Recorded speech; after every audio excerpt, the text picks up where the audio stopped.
You know it's this. Take a perk and a talk of that shit. Money swallowed like sis. Did it perfect in the kid. Got a billion who sang on my head. Look up better put on the road I just spent. I know we got $1 million. The devil that shit ain't not cheaper again. Hello and welcome back, fellow anime lovers, to MangaMuse. I am delighted to have you join us once again in the world of fanfiction and fantasy. This is the fourth part of What If Deku and Hero Academia Joins Super Sentai. Special note, this fanfic is written and a masterpiece of GokuMuto on FANFICTIONnet.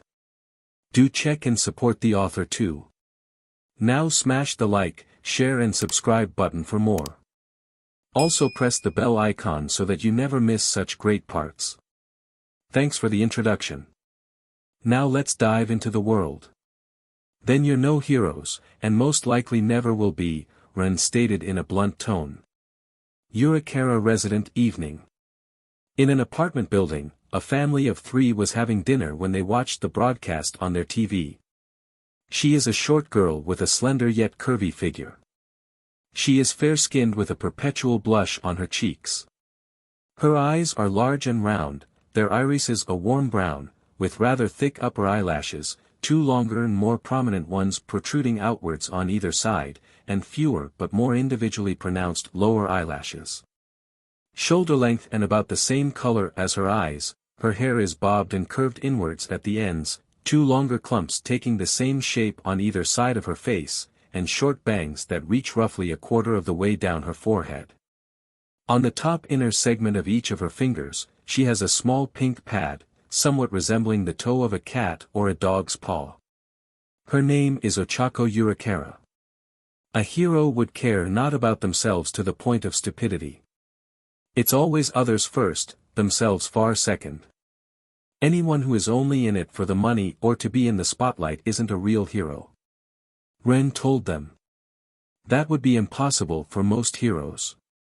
Many of them have a personal life and family to take care of. Backdraft stated. Police and firefighters are also paid to save people, yet you don't hear them calling themselves heroes. Calling yourself heroes, that's merely your petty ego talking. There are other ways to make money for yourself without being a hero. Ren said to them. Hearing that hit Urakara very hard as she was now stunned in thought. Her parents own a construction business that hasn't gotten a particularly significant amount of business in years, which affected their lifestyle. Neither of their quirks is compatible with the jobs, but their Ochako's is. Even when she was younger, Ochako desired to help her family out in any way she could, wanting to work for them and use her quirk to help them make money. That way, they could reduce LBR costs and sell their heavy lifting equipment. However, her father always told Ochako that the way to truly make him and her mother happy would be for their daughter to achieve her own dreams. As a result, she aspires to become a pro-hero, wanting to help people and make enough money to give her parents an easy life. But after hearing the vigilante speech about how real heroes don't care about making money, which was the reason she wanted to be a hero, she started to have second thoughts about her reasons for being a hero. Does she really have the right to after hearing this? Hero Public Safety Commission evening. Standing in a small private room, a group of people were watching the broadcast in a room-length glass window at the rows of agents and tech analysts working at their consoles within a massive room. One is a middle-aged woman with a stoical and steely expression, possessing a set of turquoise eyes and ash-blonde hair that is slicked back. She wears a black suit jacket and dress along with a purple shirt and a necklace. Her name is Sayaka Grant, the Public Safety Commission president, who is the head of the Hero Public Safety Commission and is in charge of the Hero Association in Japan. Another is a lanky middle-aged man with beige, chin-length, messy hair. He is dressed in a formal black shirt with a white undershirt, his shirt is followed with equally black pants. He wears a loose tie and black shoes. He completes his look with a microphone for general speeches and commentating. His eyes are framed with small but noticeable bags caused by lack of sleep. His name is Yakumaru Mera. They stood there in silence, listening to the vigilante's words. Sayaka looked at the giant screen spanning the length of the room and felt her throat tighten from how the vigilante was shouting out social problems on national television. It's sad that you can't be called a hero in this society unless you have a little plastic card with "hero" written on it. It's even sadder that you people have the ball to call yourselves heroes, except with all the SHT wrong with this society. How crazy is it that a vigilante kid like me was the only one pointing out the problem of your broken system, but none of you are doing anything to fix the problem? Ren said to them. Musudafu Street's Tetsuin Shopping District, evening. A real hero is somebody who puts themselves at risk, who does whatever they have to in order to help people, without asking for any reward in return. In this society, where you go through a training course and get paid for your work, you're not heroes. Ren said as he returned to his calm self as everyone watching was listening to him in silence.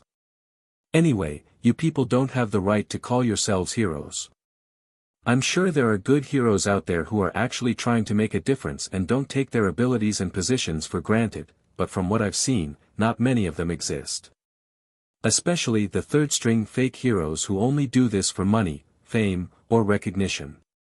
So far, All Might, Miruko, Eraserhead, Ryukyu, the Water Hoses, and a few other heroes whose names I won't bother to say are the only heroes I've met who don't fit that mold. Most of them hate the press, try to avoid coverage, and seem to be genuinely happy helping people. I've seen them around the city, helping with mundane things most of you, heroes, would consider to be beneath you. He explained to them. The said heroes weren't expecting to be shouted out like this, except for All Might. Also, when did this kid see them? How had they not heard him? Some of them could hear footsteps from dozens of meters away, except the rabbit-themed heroine courtesy of her rabbit ears. Even Midoriya was surprised by how Ren was about to get close to a number of heroes without them realizing he was there in the first place. Anyway, what I'm trying to say is that there are very few true heroes in this society. You don't need a plastic card or a reward to be a hero.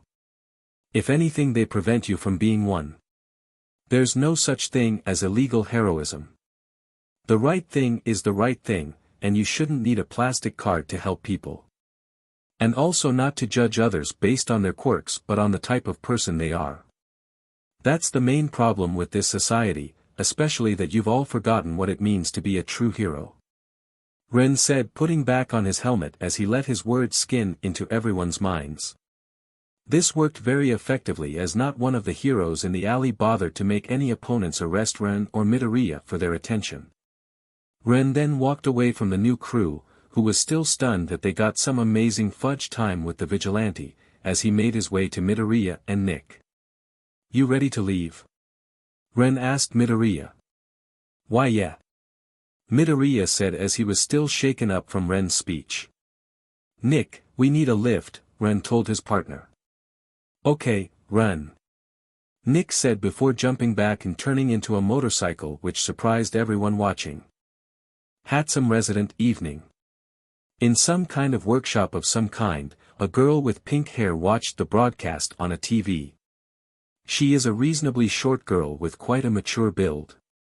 She has salmon pink hair, which is generally shoulder length, although it does vary, which is styled into thick dreadlocks and sideswept to her right. Her eyes are wide and sloped upwards with some notably long upper eyelashes, their iris is green-yellow with a cross in the center, making them look somewhat like scope lenses. She is wearing a plain black tank top with workshop coveralls tied casually around her waist, with the same goggles on her head. Her name is Hatume. When she first watched the broadcast, she was excited to see a highly advanced suit appearing on them and a device that let them transport weapons out of thin air. She heard about the Red Buster before and wanted to know more about his tech and how it works. But her excitement and curiosity die down when the Red Buster starts making a speech about how mistakes up the superhuman society was. For once in her life, May was actually paying attention to someone when they spoke about something that didn't involve technology. May stared and grimaced at the screen as she watched the vigilante becoming scarier and angrier with each second while pointing out a number of problems wrong with our society. The way he acted down there was scary, even for her. But he didn't sound like a bad person to her, just someone who wanted to fix their broken society. When his speech was done, her careful personal returned in a heartbeat when she showed the red robot transform into a motorcycle. I need to learn how to make babies like his. May thought in wonder with her eyes sparkling in excitement after seeing the Go Buster robot turning into a motorcycle. Musudafu Street's Tetouan shopping district, evening. Ignoring the crowd's reaction after seeing Nick turning into a motorcycle, Ren got on the bike with Midoriya getting on behind him.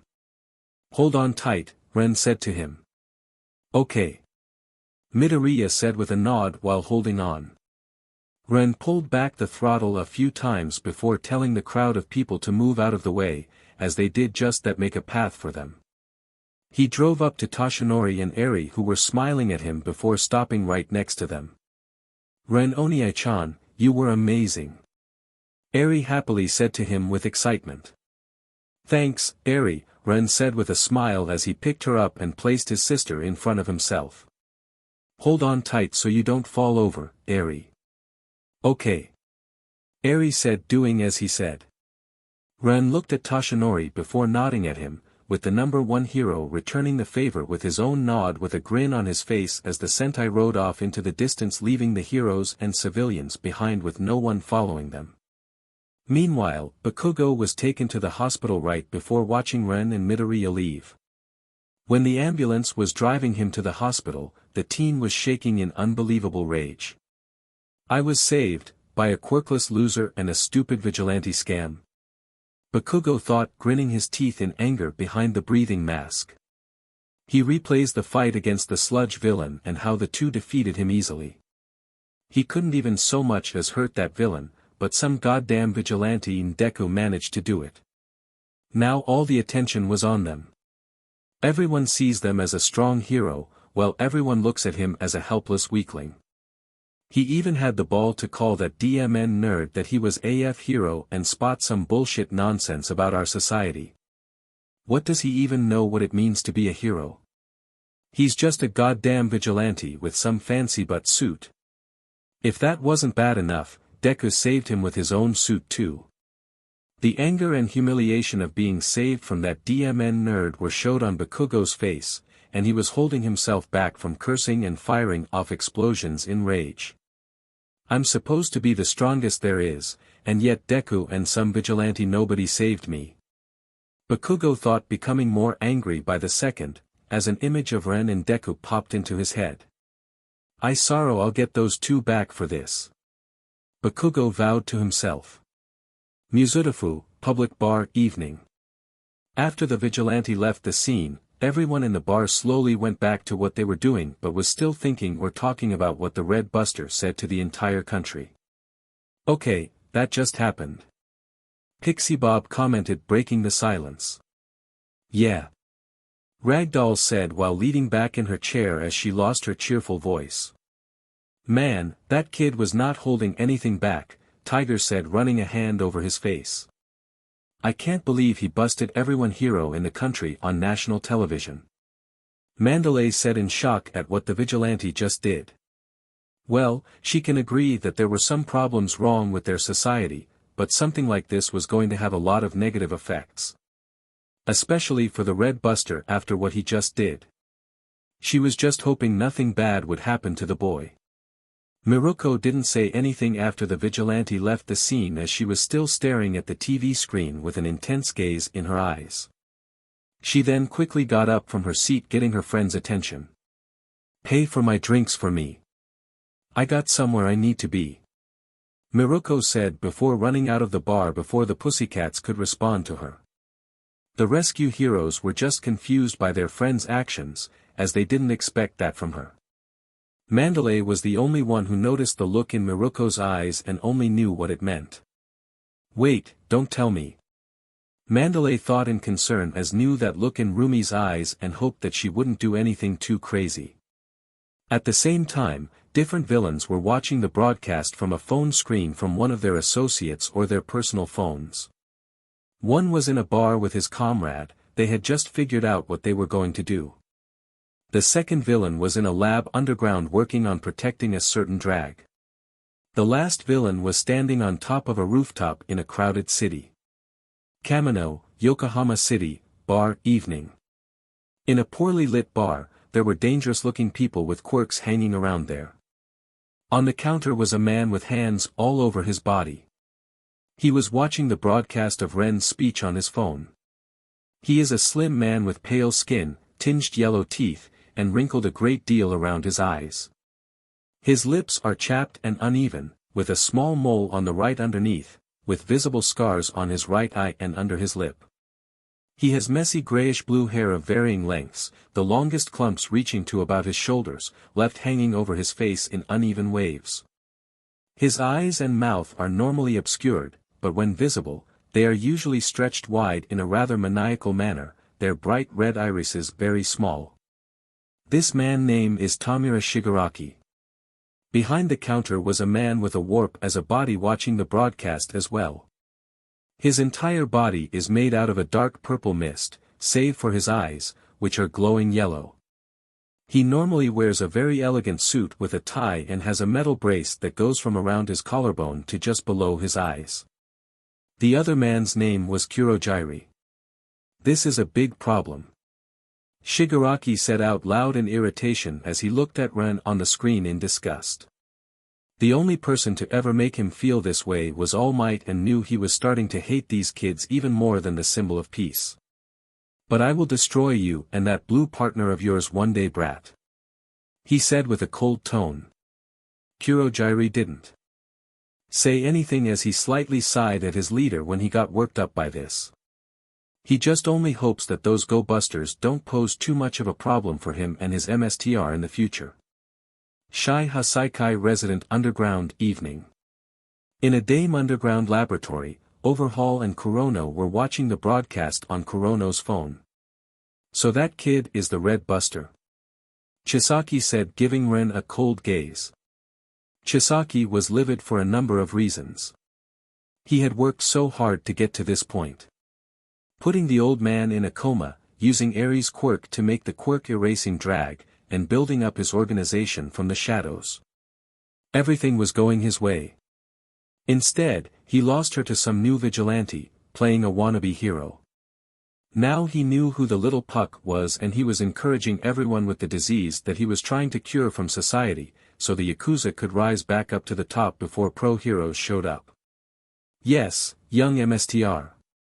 What should we do about this? Kurono asked his boss. Gather information on who the kid is, Chisaki said to him. The moment you find out who he is, I want you to tell me. Understand? He ordered in a cold tone. Yes, young MSTR, Kurono said before leaving the room. Chisaki was growing in patience by the second. He was so close to finishing the drag, but now his plan was put on hold by one kid. He can't wait to get Eri back and make the brat pay for messing up his business.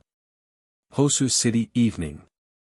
On the rooftop, a man with many blades all over his body was watching the broadcast on his phone and had a very ecstatic look on his face at how the vigilante called out all the fake heroes in the country.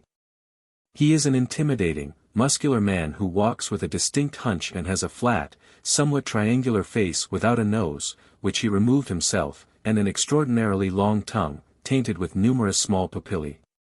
He has rather long, black hair, which he wears in a messy fashion. It would drape over his face if not for his headband and mask, and small red eyes with tiny irises. He sports a dark combat suit, plated with metal armor across his body to holster his weapons. The torso is sleeveless, so he instead wraps his arms in yellow bandages, all the way from just below his shoulders to his wrists.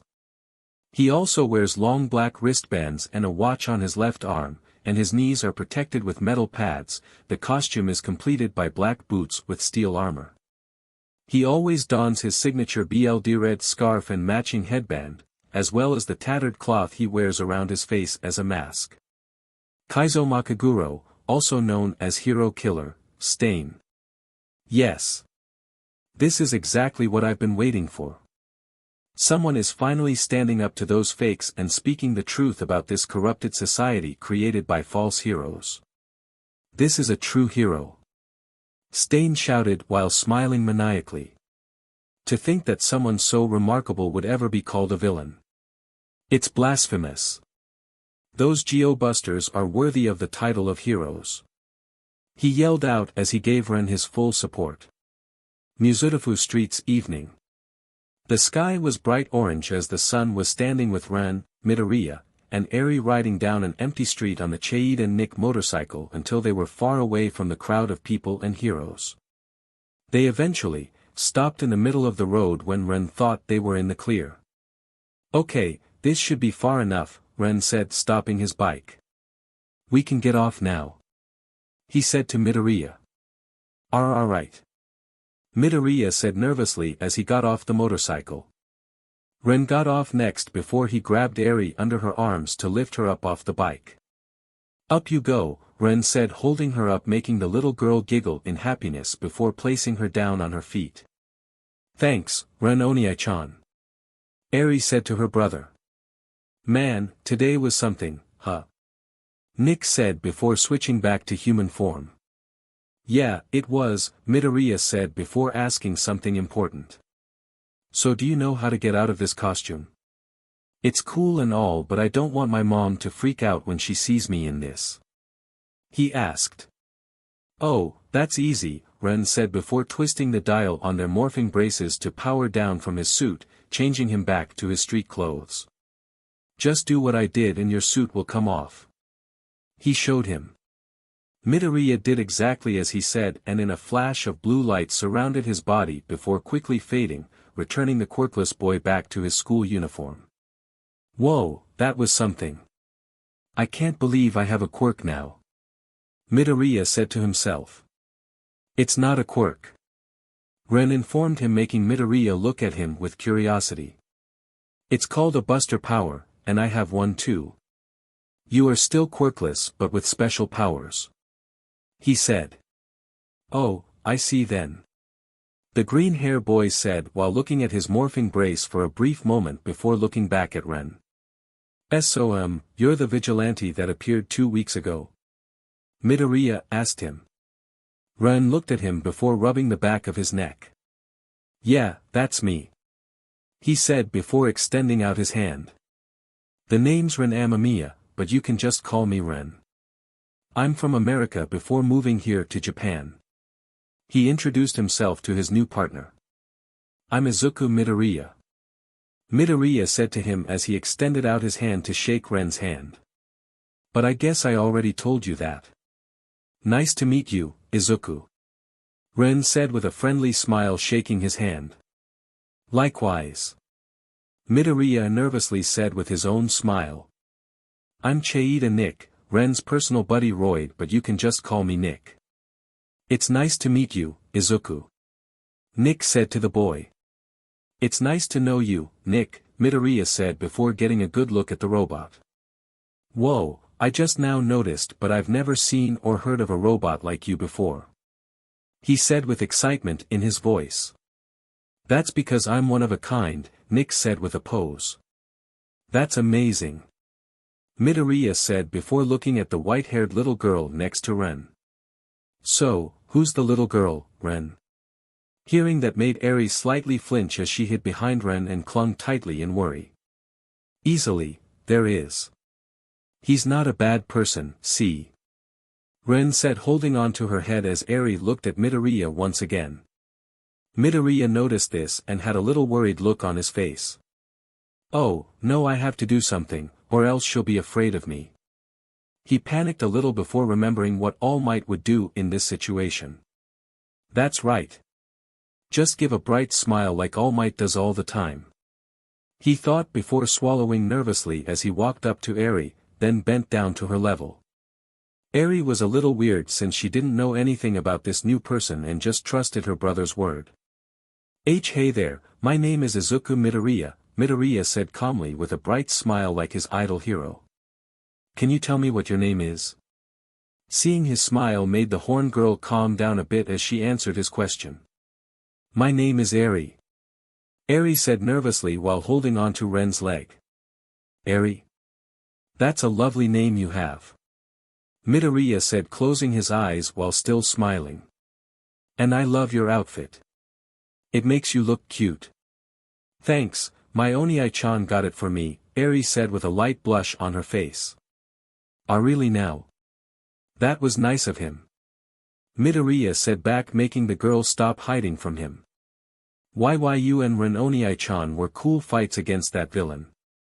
Eri said to him cutely with a tiny smile. You were a real hero. This made the green-hair boy blush in embarrassment at the compliment, as no one ever called him that before. Thanks, Eri. Midoriya said, rubbing his neck while looking away in embarrassment. He then stood back up looking at Ren. Ren. I would like to thank you for helping me back there with the villain. Midoriya said with a bow. There's no need for bowing, man, Ren said to him. Because I was just doing my duty as a Super Sentai. Helping people in trouble. That's not the only reason why I'm thanking you, Midoriya said before he stopped bowing. Because of you, I can finally accomplish my dream of being a hero. He said before he had a smiling frown on his face while looking down. All my life, people told me that I couldn't be a hero because of my lack of a quirk. He said before holding up his left arm to show the morphin bracer. But thanks to this I can finally become a hero that brings smiles to the face of everyone I'll help. He said with a determined smile. This made Ren, Eri, and Nick smile from hearing that from the boy. I happy to hear that, Midoriya. With that attitude, I know you'll make an awesome hero in the future someday. Nick said to him. Eri nodded to him with a supportive smile. That's right, it doesn't matter what anyone says or tells you. You're the only person who gets to decide your future and no one else.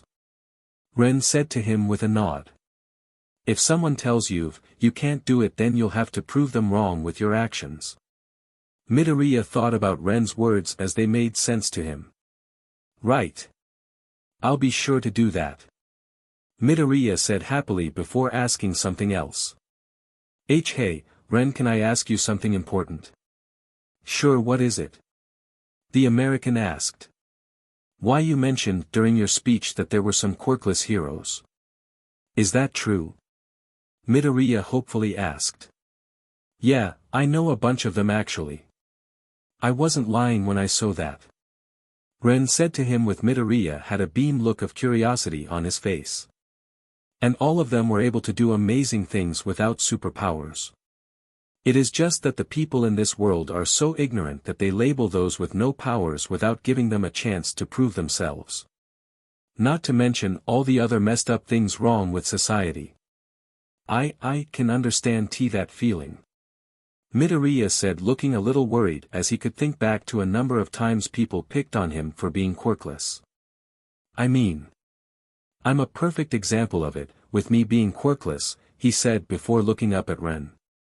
And you are completely right, Ren. There are a lot of things wrong about our society, especially when it comes to discrimination and racism. And now that I look back, some of the heroes I know don't even act heroic at all. He balled up his fist in irritation. Which is why I want to fix this broken system, Ren said to him with a serious expression. This world sucks, and yet no one is doing anything about it. He said with irritation. You really think it's that bad? Midoriya asked with so much worry in his voice. Of course I do. There's so much evil in this world. Ren said looking up at the sky. Religion, government, discrimination, heroes, and villains. All of those who manipulate people's goodwill for their own advantage make the world an even worse place. He then looked back at Midoriya. I want to know why it has to be like. I want to know why this world sucks so much, so I can fix the problem and show everyone the truth about this rotten superhuman society. He said with determination. The truth? Midoriya asked in wonder. Yeah, what people need is the truth and not the pretty truth. The horrible, awful, terrible truth that hurts people's feelings. The truth that makes people get angry and get up and do something about it. Ren said seriously to the boy. But I can't do it on my own, which is why I need your help, Izuku. You really need my help. But why? Midoriya said as he was taken back in confusion. Super Sentai are teams of heroes that work together to fight evil and protect the innocent, and what I'm trying to do is going to take a whole team of people I can trust to have my back, Ren said to him. You see Midoriya, we're creating a new hero team of go-busters and searching for people just like you who can help us, Nick said to him. We're going to show the world that having a quirk doesn't make a person a hero and that even the quirkless can accomplish great things too. He said while his hand was slightly up. Can you really make something like that happen? Midoriya asked in awe. It's not that I can, it's that I will do it. Even if everyone sees me as a quirkless loser or a vigilante, I will keep on fighting for what I believe is right and give hope to those who have none. I'll show this world the true meaning of what a hero looks like and that being quirkless isn't anything to be ashamed of. Ren said to him with a determined smile. So I ask you, Izukumidoriya. Will you help make a new Sentai team and create a world that gives people hope? Midoriya looks at the red buster with a widened expression as he is inspired by the Sentai, just how All Might inspired him as a child. If that's the case then I'll be more than happy to help you on your goal, Midoriya said to him before holding up his left arm. After all I am a go-buster now too. He said with a smile. Alright, we now have 2 go-busters. Nick said pumping his fist up. Ren just nodded to him with a happy expression as he managed to recruit a new buster. Welcome to the team, Izuku. Let's change the world together, as heroes and Super Sentai. Ren said to me giving a thumbs up to his side. Right. Happy to be aboard, Ren. Midoriya said with a bright smile before he felt something grabbing his pants leg. He looked down to see Eri before she said something. So does that mean you're going to help, Ren Oniai-chan, Izuku Oniai-chan? Eri asked cutely with bright red eyes. Midoriya's face heated up as he showed a new shade of red in embarrassment from being called Oniai-chan and how adorable Eri was acting. Why yes, I am Eri. Midoriya was struggling to say as the stream was coming off his face. Eri's face grew a smile before she hugged him in happiness which made Midoriya feel even more embarrassed by this. While Ren and Nick couldn't help but laugh at this scenario unfolding. It's official, Eri's cuteness is a dangerous weapon that no hero or Sentai can beat, Nick commented. Yeah, I just can't win against her when she's like that, Ren said as he remembered the time Eri's cuteness got to him. Yup, Eri is the most adorable thing to ever appear in the Go-Buster's life. Eri then let go of Midoriya, who was slowly coming back to his senses as the girl now saw him like an older brother. Oh, by the way. Then out of nowhere, Midoriya pulled out a notebook with an excited on his face. Where did that come from? Both Ren and Nick thought together in confusion as Midoriya just pulled a notebook out of thin air. Speaking of the Super Sentai and the quirkless heroes, do you mind telling me about them? How do they become heroes without powers?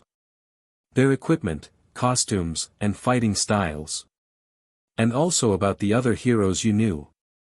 As well as their quirks and how they work. I also so W. Midoriya was then muttering so fast that it was starting to get creepy. Ren was unable to tell what Midoriya was saying at this point because he was talking a mile a minute. What is he doing? Eri weirdly asked Nick. I have no idea. Nick said as he was just as confused. Ren at this point just had enough. Izuku. He shouted, stopping the green-haired boy from speaking any further. I can't answer any of your questions if you just keep rapidly firing them at me. Alright. Sorry about that, Ren. Midoriya said, rubbing his head in embarrassment. I kinda have a bad habit of muttering W when I get to excited about heroes.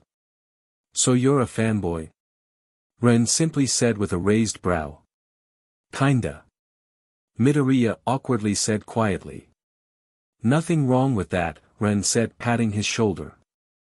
I'm kind of a fan when it comes to anything tokusatsu series related. He said before letting go of him. Anyway, I'll be happy to answer all of your questions since we're partners but not right now. The Sentai had a tired look on his face from today's events. After that whole thing back in the alleyway, I just want to rest and not deal with any hero bull CRP until tomorrow. He said, letting out a sigh in frustration.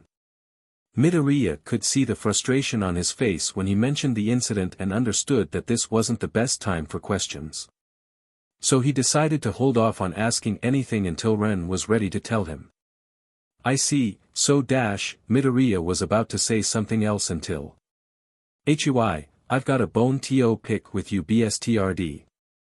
A rough female voice shouted, which made everyone jump in surprise except for Ren. Ah, for F's sake. Ren thought in annoyance as he recognized the aggressive voice. Then suddenly, out of pure instinct alone, Ren sidesteps to the left to avoid a flying kick to the face as the assailant slides along the street, creating some smoke that covers their body. Nick immediately ran up to Eri and held the scared girl in his arms to protect her from the assailant. Who is that? Midoriya asked in a freaked-out tone. The group, except Ren, was wondering who this person was when they saw some white ears pop out from the smoke. More of the smoke cleared from the assailant as it was revealed to be none other than Miruko. It's the rabbit hero Miruko, the NN number 5 hero. Midoriya shouted in both surprise and excitement as his inner fanboy was letting out again. I can't believe it. I really got to meet 2 pro heroes from the top 10 in a single day. He thought. Miruko just ignored what Midoriya said as she was standing there glaring at Ren intensity with a leg slightly raised. Ren on the other hand had his arms crossed and a slightly annoyed look on his face as this was the last person he wanted to deal with right now. I finally found you, you Sentai BSTRD, and you're not getting away this time. Miruko shouted at him with a hateful gaze. Miruko. Ren said in an annoyed tone, making the rabbit hero growl through grit teeth with how Ren spoke to her like he wasn't worth her time. Considering how you knew what I looked like and how you were able to track me down so quickly, is that you probably saw the news. He guessed. Did I see the news? Kid, the whole F country saw what you just did. Miruko snapped at him. Do you have any idea what the hell you've just done? Yeah, I spoke the truth. Something that you and the other heroes failed to do. Ren said to her bluntly. Miruko wanted to say something back but stopped herself from doing so when she took a look at others nearby and saw a little girl with a horn on her head who had a scared look on her face. As much as she wanted to kick his butt to the moon, deep down she knew he was right. Everything the vigilante said in his speech was true. On top of that, she didn't want to scare that little girl anymore with her being a hero. Look, if you are here to fight me, then I'm not in the mood right now, Ren said, only to make her more irritated. The hell you are. You're never in the mood to fight me. Miruko shouted back at him with her red eyes glaring at her opponent. You would always run away whenever we fight, and when you are in the mood you skip out halfway like I coward. She argued back while walking up to him and pointing a finger in his chest. Well, this time is different. I really am not in the mood right now with everything I just did a few minutes ago. Ren said back as the bunny girl did not look convenient. This only made him sigh in frustration before he spoke again. You're not going to let this go until you fight me, right? You DMN right I am. Not until you give me a fight. Miruko shouted at him, puffing up her chest with pride. So don't even think about walking off without giving me the match that you owe me. Wait, so, you're not here to arrest us for being vigilantes? Nick asked her nervously. Miruko waved her hand as if what Nick said was silly. At first maybe, but not anymore. I think that you're doing a good job for the past 2 weeks, and after today I can tell that you are just a bunch of kids trying to do some good. I just wanted a good fight. She said with a grin. Listen well, boys. You impressed me today. You are both clearly strong and clever for your ages, far stronger than you two should be. From now on, the both of you aren't allowed to lose to anybody else, got it? I'll be angry if you do. She told them. Hearing this made Midoriya feel pretty good about himself as he had an awkward smile on his face. Yeah, that does sound like something you would say. Ren muttered to himself while rolling his eyes before signing. Fine, I'll fight you, he said, making the rabbit hero grin with cracking her knuckles in excitement as she got what she wanted. But not right now. Huh, why the hell not? The number 5 hero shouted back. As I told you before is that I'm tired and not in the mood for this. I know you're the type of person who wants a challenge when you're fighting against an opponent, Ren said to her. So can we do this sometime next week? Ren asked her, hoping she agreed. Miruko's eye twitched in irritation, and she pounded a fist into her open palm. Grrr, whatever. It's not like I wanted to fight you if your heart isn't into it. Miruko growled at him in a half-shouting tone. Yeah, it makes sense, you would never accept an easy win, especially not against someone you have such a personal vendetta against. Midoriya stated quietly, but the heroine still heard him. Of course not, beating him up won't be any fun if he's not giving it his all, Miruko growled a little. Most villains go down in like 2 seconds, so it would honestly be kinda nice to have somebody who could actually make me work for the win for once, she said before pulling out her phone. You got a phone, kid? Yeah, why? Ren asked with a brow. So, I can contact you for our fight, idiot, Miruko said in annoyance. I'm not letting you chicken out this like all the other times you ran away. Ren just shrugged his shoulders and brought out his phone before bringing it close to Miruko's phone. That's right, Izuku, we should exchange contact information with each other since we're going to be working together, Ren said to Midoriya. Huh? Midoriya said in confusion. You know that's not a bad idea, Miruko said with a grin as she looked at Midoriya. I watched you fight too, and you weren't half bad to yourself. I would love to get the chance to fight you next. Well, I don't know about that, since I never really been in a real fight you until today. Midoriya nervously said to her in embarrassment while looking the other way. Really? Then that makes you even more impressive, green bean. Miruko complimented, which made Midoriya even more embarrassed. Thanks you, Ms. Miruko, Midoriya said to her with a bow. Just Miruko, kid. I'm not that old yet. Miruko said to him as he got up. Right. So can I maybe? Midoriya muttered as he was trying to say something but couldn't. Sometime today, kid. Miruko urged. Getting impatient. Taking one more moment to steel his nerves, Izuku spoke. This was gonna be a bit embarrassing for him. He then whipped out his notebook and pen at her. Can I have your autograph, please? Midoriya cried out loud. This made the rabbit heroine blink a few times before grinning madly, as she grabbed the pen and notebook.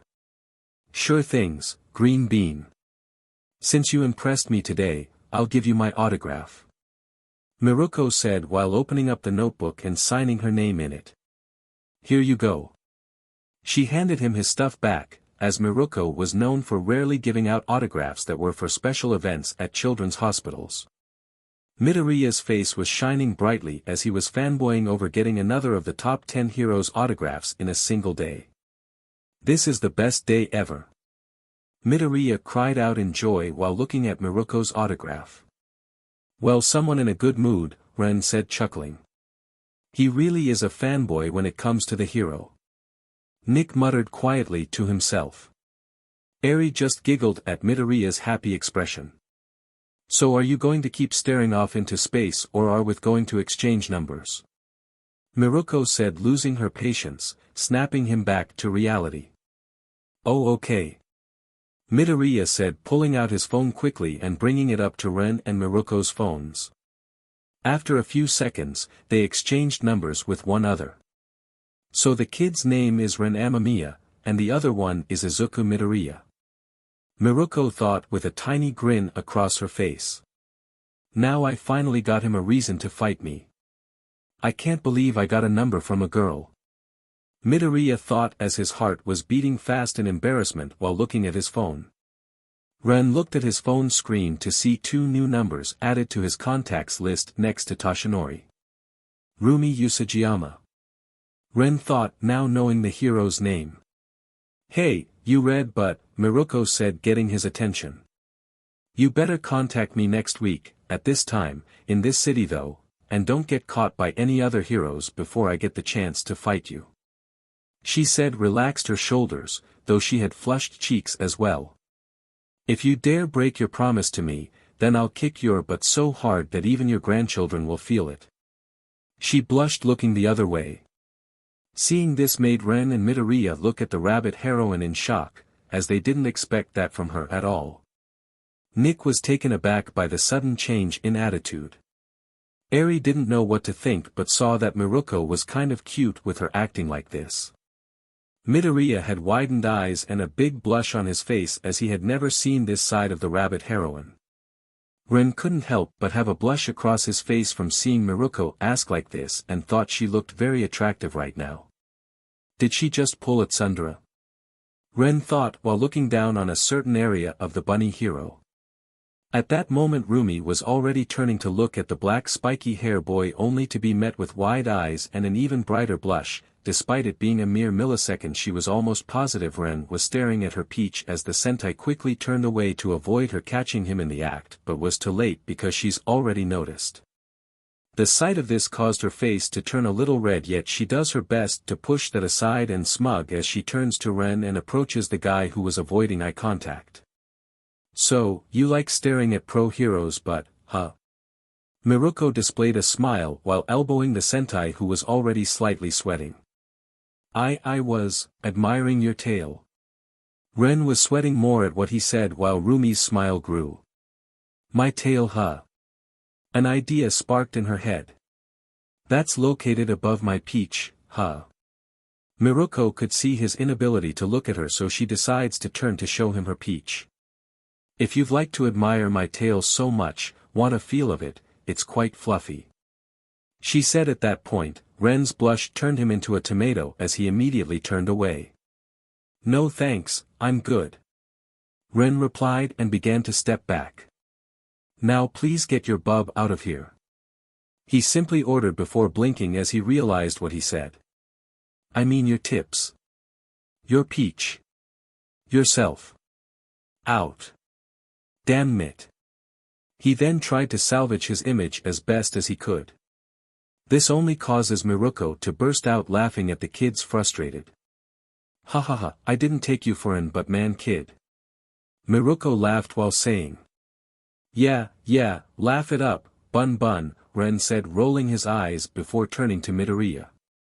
Hey, Izuku, do you mind if we crash at your place tonight until this heat dies down on us? Sure. I don't mind, Ren. My mom should be alright with it. Midoriya said, knowing how his mother is. Then let's get out of here guys, Ren said, walking away. Oh okay. Midoriya shuddered while following. Coming. Nick said while holding Eri's hand. Then the group started to walk away with Midoriya leading the way to his house. Hey, you better not forget, kid, or else. Miruko remained. Yeah, I already knew. Later, Miruko. Ren waved her off without looking back. See ya, Miruko, Nick said. Bye rabbit lady. Eri said to her. Gee goodbye. Midoriya said back embarrassingly. Interesting kids. Miruko muttered to herself before something unexpected happened. On the right side of the corner street, a small stray dog was passing by and then barked at them. This made Ren's eyes widen before being frozen in place. It's a doggy, Eri said, not being scared. Before Midoriya could say anything, he noticed that Ren was acting strangely and Miruko also noticed it as well before running up to them to see what was wrong. Nick? What's wrong with Ren? Midoriya asked him as he looked at his new friend. Yeah, why does he look like a statue? Miruko asked, waving a hand in his face to get a reaction but failed. Oh no. His weak point is acting up, Nick said to them. Weak point? Midoriya asked in confusion. It's a weakness that each Go Buster has, and Ren's weak point is xenophobia. Whenever he sees a dog, he'll freeze up like this. Ren won't be able to move for 5 minutes at least. Nick explained to them. Though. I'm surprised that he freezes up when he looks at dogs. It's like Himuru when it comes to chickens. As he thought in confusion. Really? Miruko said in a surprised tone before her mouth let out a burst of laughter. PFFF. Ha ha ha. You're kidding me, right? You mean to tell me the big bad vigilante that's been beaten the hell out of criminals and saved civilians for the past 2 weeks' weakness is a small dog? Oh my god, I'm never gonna let him live this down. She laughs even harder while holding her gut. Whoa, it's like a quirk backlash. Midoriya said, muttering to himself while writing the information down in his notebook. Is Renoni-chan okay? Eri asked, being a little worried about him. Yeah, he's fine. Nothing to worry about, Eri. Nick said before picking up a frozen Ren in his arms. Hey Izuku, lead the way to your place. Right, Nick, Midoriya said, pulling away his notebook and beginning to walk the way to his house with Nick and Eri following him, as the dog was still barking at them. Miruko stopped laughing and wrapped a tear from her eye before watching the kids and robot leaving in the distance. Damn it, when the hell did I get so soft? Miruko said with a grin before turning the other way and jumping into the air away from the area. Unknown to Go Busters, after a few minutes Ren made his speech to all of Japan. The video of his acted was uploaded on the internet and was watched by every person in the entire world. Ren may not have realized it at the time, but what he and Midoriya have done or who they impressed at that moment. As people all over the world watched their fight with the sludge villain and the speech he made afterward, he didn't know how much of an effect his actions had on people. But one thing was known for sure. Whether it is heroes, vigilantes, villains, civilians, or the world's governments. Everyone now had their eyes on the Go Busters and their worth. Also, something else unexpected happened. People got angry. Hamacho Hotel, night. Currently, sitting on her bed watching the news in a hotel room with her father out for a moment. Melissa watched as the whole country of Japan was thrown into complete disarray just after a few hours the Red Buster speech was made. Melissa saw hundreds upon thousands of people in front of multiple government facilities, police states, hero agencies, and the Hero Public Safety Commission headquarters, chanting slogans, showing their anger towards the Japanese government on how long they've let this injustice go on for so many years. Their throats were raw and mouths dry, but they kept going, rage fueling their actions. She sees tons of people having on simple black t-shirts with the Red Buster or Blue Buster helmets, and the Go Busters logo on the front, while on the back were words, Super Sentai, Takumi Sentai Go Busters, Quirkless Heroes, and, Down with Discrimination, in bright colors, and people holding up picket sign with the same writing. The crowd was mostly of those who were quirkless and mutant-type quirks, as they were clearly showing their anger and frustration. Melissa may not be a part of the mobs of angry people, but she also had her own build-up frustration she's been holding in for years, as she suffered her own type of discrimination. Apart from her wishes, she was down there showing her own support as Ren's words affected her now and early on today when she met the Super Sentai. As a fellow quirkless person, she understood the pain that society brought her. Even if in the USA things looked more bright for quirkless than in Japan. A quirkless hero. Melissa muttered to herself as she felt the inspirational conversation she had with Ren. Musudafu Street's Tetouan Shopping District, afternoon. A few hours ago. Melissa was walking around the city of Musudafu after finally arriving in the country from the hours-long flight. She separated from her papa not too long ago to explore the city a bit as they planned to meet up later to head to the hotel they would be staying at with their time in Japan. The blonde American girl was walking into a nearby public park with lots of trees, a giant lake, and a walking path. A sense of peace was instilled within all of the civilians because they knew if conflict ever arose, a nearby hero would easily come and save the day. Wow, so many things are in bloom during the spring. Plants, trees, Melissa thought, smiling while walking with her hands behind her back, as she took in her surroundings. And there's so much plant life here, unlike on the island. Not that she was complaining, as it was a nice change of pace for her to expand her horizons. The island was an artificial island that housed some of the world's prominent scientists and researchers, where they conducted research on quirks and created support tools and gadgets for pro-heroes. The island was primarily funded by numerous companies around the world. It is quite an appealing place despite the lack of trees in certain areas, as they can only be found in the flora and fauna areas of the island. Papa said we'll be here for over a week because of his work, so I might as well enjoy myself until we leave. Melissa thought while looking at the lake as the water was reflecting the sun's light, making it even more pretty. I just wonder just how Uncle Might is doing after all this time. I haven't seen him in years and we rarely only speak over the phone.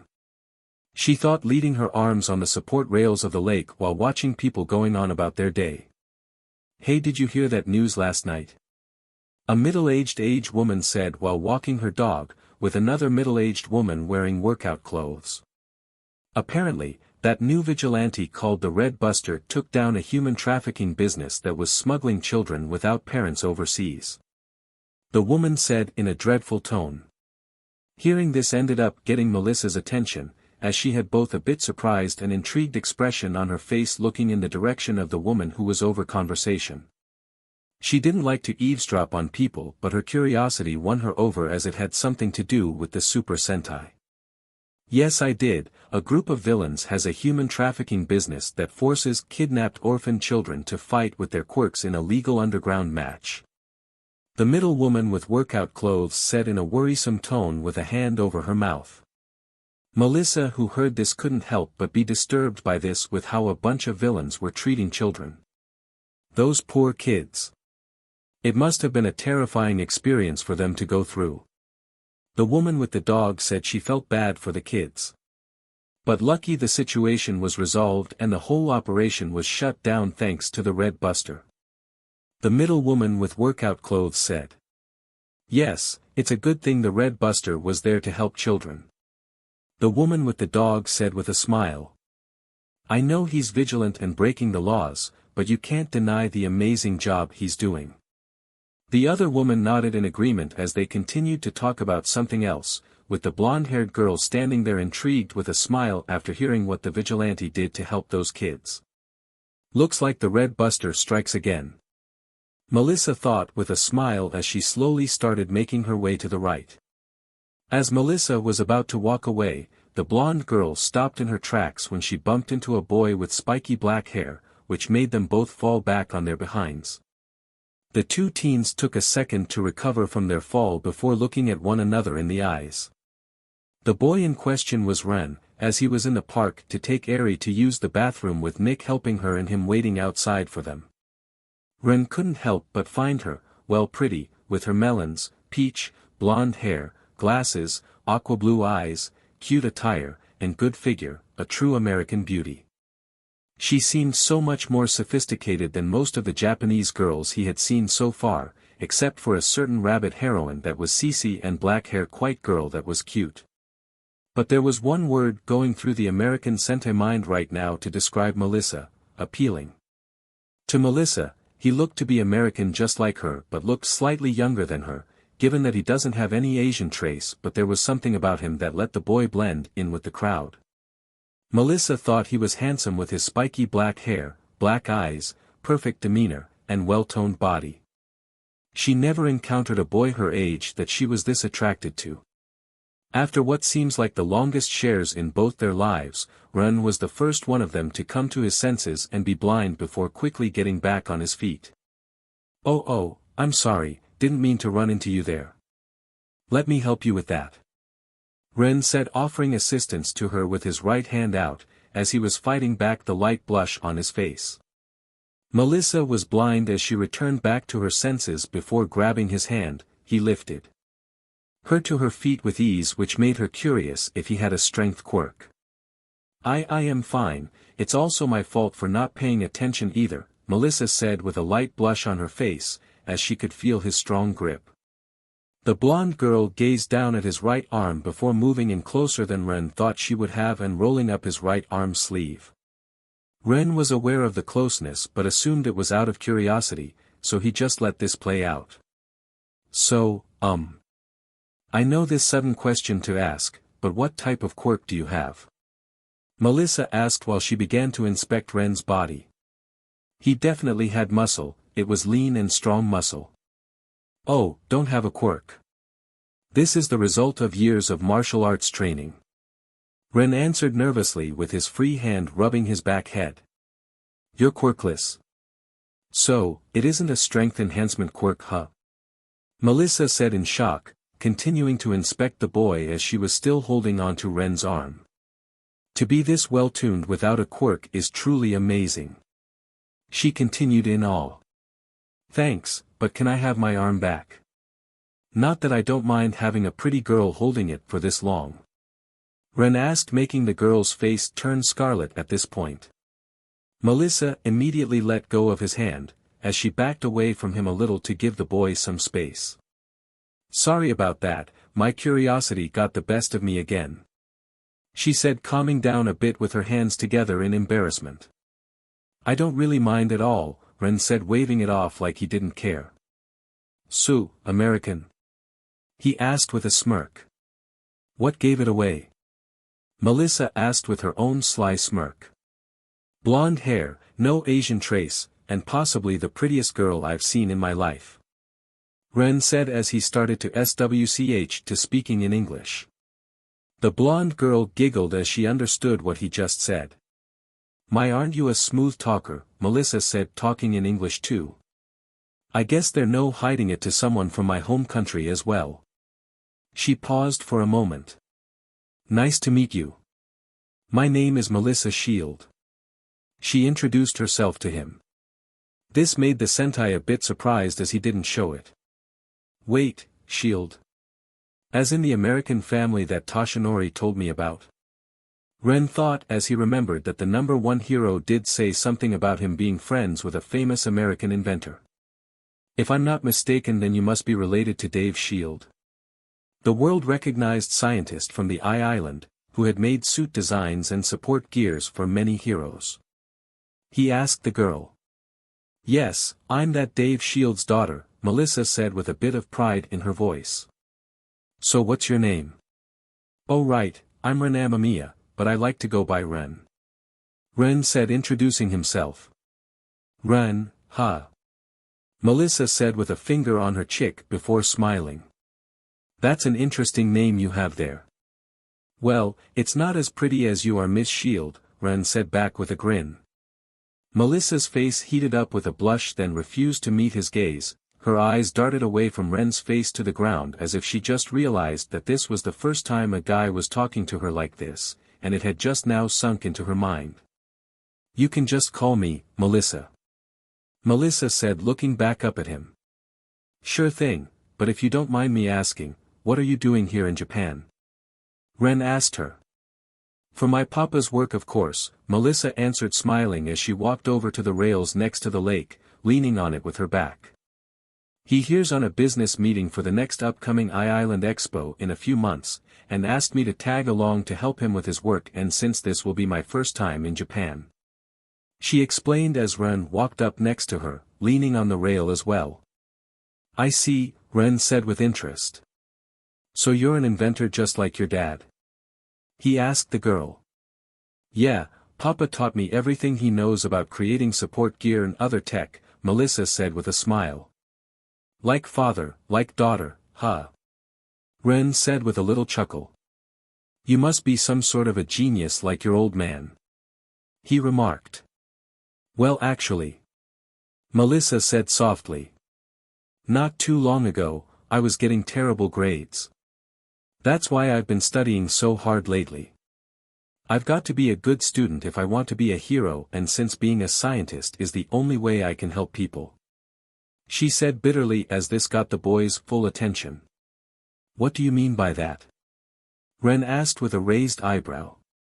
I'm actually, quirkless, like you.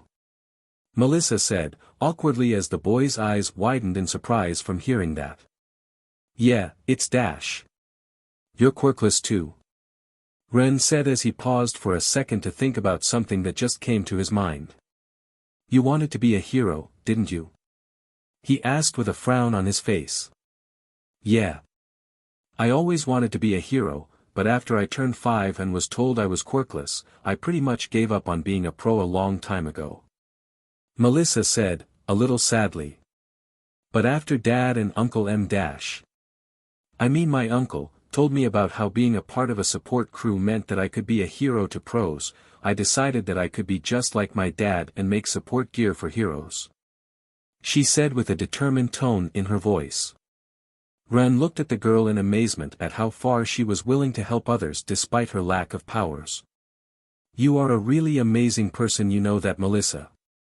Despite all the CRP the world has thrown at you, you still want to help out in your own way, and I can respect that. Ren said to her with a smile. Thanks, Ren, Melissa said, smiling back with her eyes closed. Luckily, I had another big goal that was close to my heart. What was that? Ren asked. Melissa reopened her eyes before placing a hand on her chest. To be like my father. Papa didn't have a quirk that would let him be a hero, but he supported heroes with the power of science. He's still fighting for peace, just indirectly. I guess without all the inventions and costumes that your dad makes, then heroes would be struggling a lot more to do their jobs, Ren commented. Guess it goes to show that you don't need the power to help someone, and you want to be someone who does that too. He understood. Yep, Melissa answered. That's how I'll make a real difference. Or at least I hope so. I know so, because a real hero is someone whose actions go unknown, Ren said before saying something else. Which brings me to a question I want to ask you. Oh, and what is it? Melissa asked in curiosity. Have you ever thought about being a hero without a quirk? Ren seriously asked. Melissa was a token back from the question, as she didn't expect to hear that. What? Melissa said with a stunned expression. I asked, have you ever thought about being a hero without a quirk? Ren asked her again in a serious tone. Because having a quirk doesn't matter when you try to be a hero. He explained. Melissa had a slightly sad look on her face. I did, a while ago. Then I realized I could be much more useful to society if I stayed in a lab. She explained. I already accepted my role as a sidekick. She admitted with a slight frown on her face, staring at the ground. Why? Ren asked her. I mean, what's quirkless little me gonna do in a big fight between heroes and villains? Melissa sadly said with her head down. I wouldn't go there, no. Ren suddenly spoke up in moderate opposition. Huh? Melissa looked up in confusion. Ren just let out a sigh before speaking again. Look, Melissa, I don't know what everyone fed to you growing up about the quirkless unable to become heroes, but quirks aren't everything for a hero. Anyone that just relies on their quirk is a one-trick pony. And in the hero business, you can't be one. Otherwise, you'll end up a dead horse. Ren said with a smile at the blonde-haired girl. Melissa looked at him in awe. I suppose. Melissa tilted her head, curious as to what Ren was getting at.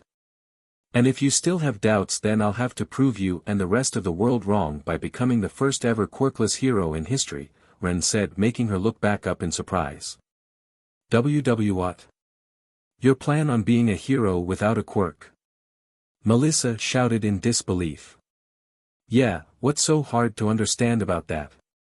Ren bluntly said, making Melissa blink her eyes in more surprise. I want to make a statement to everyone in the world, that even a quirkless person like myself can be a hero. I plan to be the first ever quirkless hero in history, and show everyone that having power doesn't make a great hero. He raised his hand to his heart. Is that having the heart of one can be more powerful than any quirk out there? He's more willing to be a hero than me, and I'm quirkless too. Melissa thought in complete shock, as Ren also wanted to be a hero, but he's quirkless as she is. You're serious about this? She couldn't help but ask. Deadly serious, Ren said without hesitation. I want to be a hero, not because I want to be like All Might or other heroes who are looking to be famous, Melissa. I want to make the world a better place, but there is the hero that doesn't take their gifts for granted and abuse their power for personal gain. I want to be a hero to remind people that quirkless people are just as capable as those with quirks, and to remind our current hero society about what it means to be a hero because this current society is descending into a path where pro-heroes will side with whoever pays them more rather than doing what's right. He explained to her. Melissa was in awe and saw Ren in a different light. Here is a young man who, just like her, has ambitions in becoming a hero yet limited by their quirklessness. Yet their goals are different. Melissa wanted to be a hero so that she could save lives and the lives of pro-heroes. Ren was different. He wanted to be a hero to do what's right and make the world a better place, but most importantly he wanted to prove to the world that quirkless people like her and himself could be heroes, and that Ren wanted to remind the pro-hero society about what it means to be a hero. And the way Ren stared at her when he spoke, she was lost in his eyes. She can see selflessness, bravery, strength, and righteousness in them, which Melissa blushed but quickly calmed down. Sorry about doubting myself like that. It's just surprising to see a fellow quirkless person who hasn't given up their dream of being a hero like me, Melissa said with a light blush. What's so unbelievable about it, is all I have to do is work my butt off to get into a hero school, Ren asked as he raised his eyebrows at that. But how will you do it without a quirk? Melissa asked, wanting to know. By building up my body, Ren suggested. Your body? Melissa said in confusion. Yup, I'll build up my muscles to strengthen my body and learn some form of martial arts or weapon skills to even up the score, since I don't have any superpowers, Ren said, giving his advice from what he had seen the Super Sentai do. Due to my leech of a quirk, I'll have to rely on technology and martial arts skills. He then looked at the blonde girl before saying something. And I'm pretty sure you could have done the same thing too, by making support items and other equipment to help you fight against the villain. He suggested to her. Melissa gasps at Ren's advice with widened eyes before looking shelled, shocked as if something just smacked her dead in the face, with the sound of glass shattering in her mind. She could have become a hero with the support items she makes. God, she was a freaking idiot for not even thinking of something like on her own. I never really thought of that before. Melissa said in complete disbelief as she didn't think about using support items to be a hero. Most people don't because they believe having a flashy strong quirk is what you need to be a hero, but that's a lot of BS. There are plenty of heroes out there who don't have any physical powers. Ren said to her. So if don't have a quirk to help you fight, then use your body and brain for what you lack. Quirks are just tools for a person to make saving lives or beating villains easier. Any power can be useful in any situation if a person knows how to use it properly, and you don't need one to save lives. That's a fact that most seem to forget. He wisely spoke to her. Melissa just stared at him, listening to the boy without saying a single word as she could see the confidence. Melissa, you're a smart, appealing, young woman who would make a great hero. I'm willing to give you the support that everyone else didn't when you were younger. Ren replied with a positive attitude. Melissa's face blushed a little bit after hearing what he said. Is that even possible for me? The best thing I can do is support someone with tech I make. She knew she couldn't do it. She just submitted and accepted it, until Ren. I turned my sight to science, thinking that I could become someone like Papa. A hero for heroes. I thought that it was enough for me. That I should be content with it. First tears streamed down from her eyes. Yet hearing you and your drive to being a hero, I felt ashamed of myself. I didn't think about using technology to be a hero like you are doing. I was so broken by it. Melissa looked at him with her red, puffy eyes and shaky, broken smile. Do you think that despite everything, I can still be a hero? She asked, still having doubts. A sharp pang struck Ren's heart to his annoyance.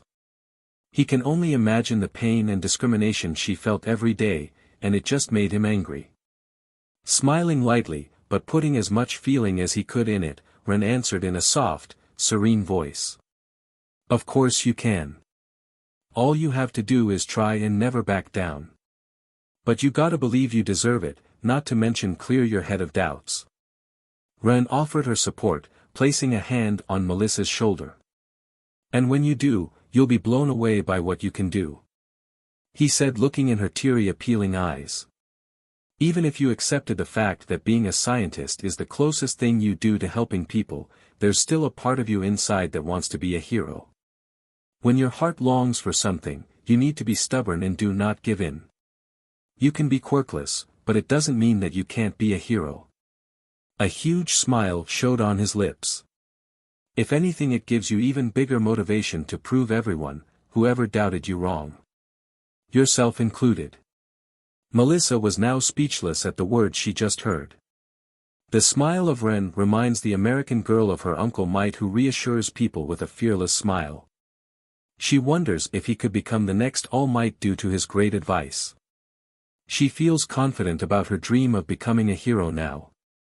Melissa sniffed and lifted up her glasses to wipe off the tears.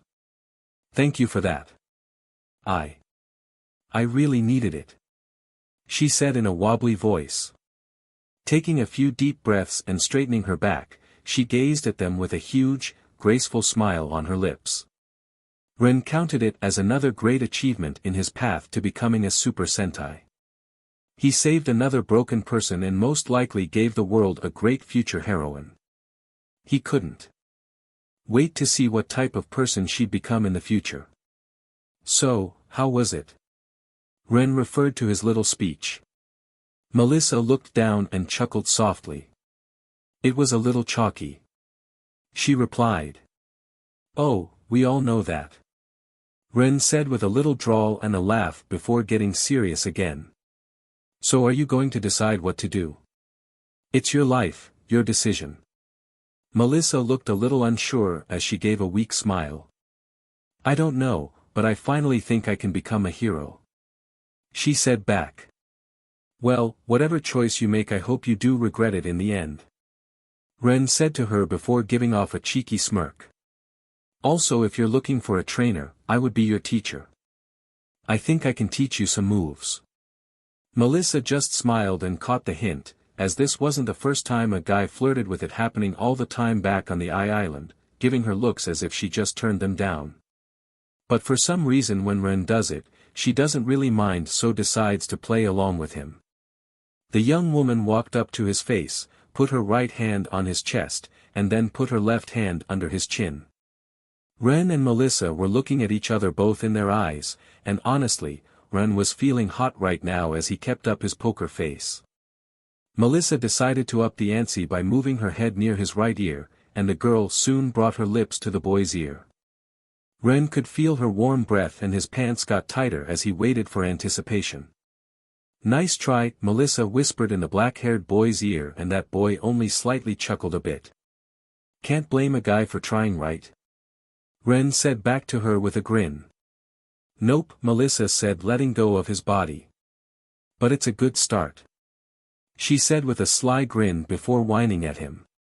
God, she's awesome, Ren thought to himself as he looked at her perfect body.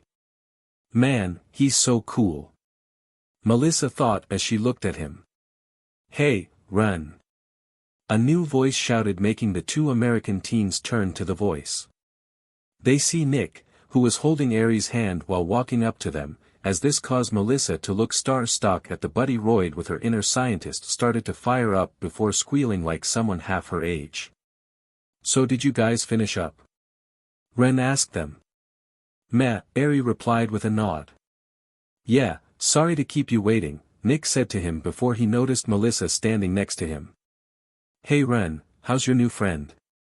Oh, this is Dash. Ren was then introduced as Melissa ran up to inspect Nick like a hyperactive kid on sugar. Oh, my goodness.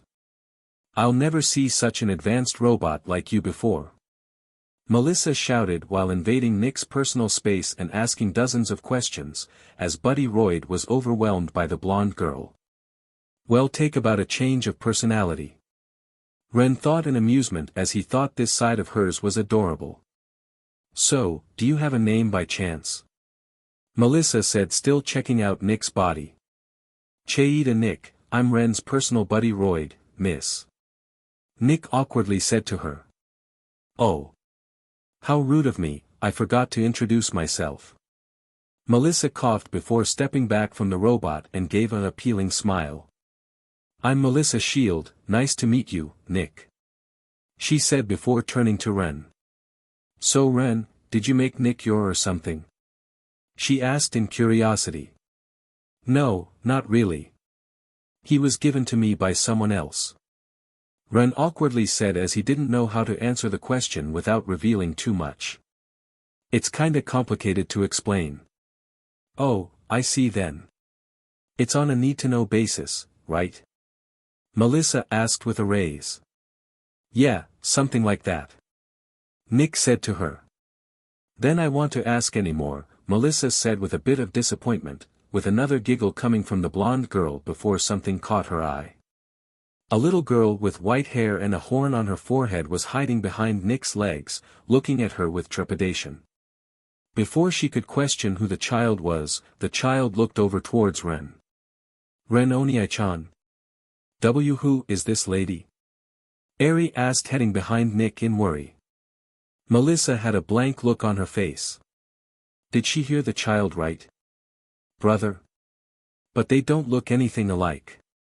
This is Melissa Shield, Eri, and she's a new friend I just made while waiting for you and Nick, Ren replied while switching back to Japanese with a reassuring smile. Why don't you say hello? Stepping out from her hiding spot, Eri gave a small bow. Hello. My name is Eri. Eri introduced herself the best she could. Hello, Eri. Melissa said, still trying to comprehend what she heard. She then turned to Ren. Why did she call you Oniai-chan? The boy rubbed the back of his head. That's because I found her living on the streets by herself and took her in. Ever since then she's started to see me as an older brother and has been calling me by that name. Ren explained to her. It took a moment for the information to set in, and when it did, Melissa had so many questions right now but doesn't not to press the subject. Melissa looked back at Eri and looked into her big red eyes, as the American girl's heart was beating fast before doing something unexpected.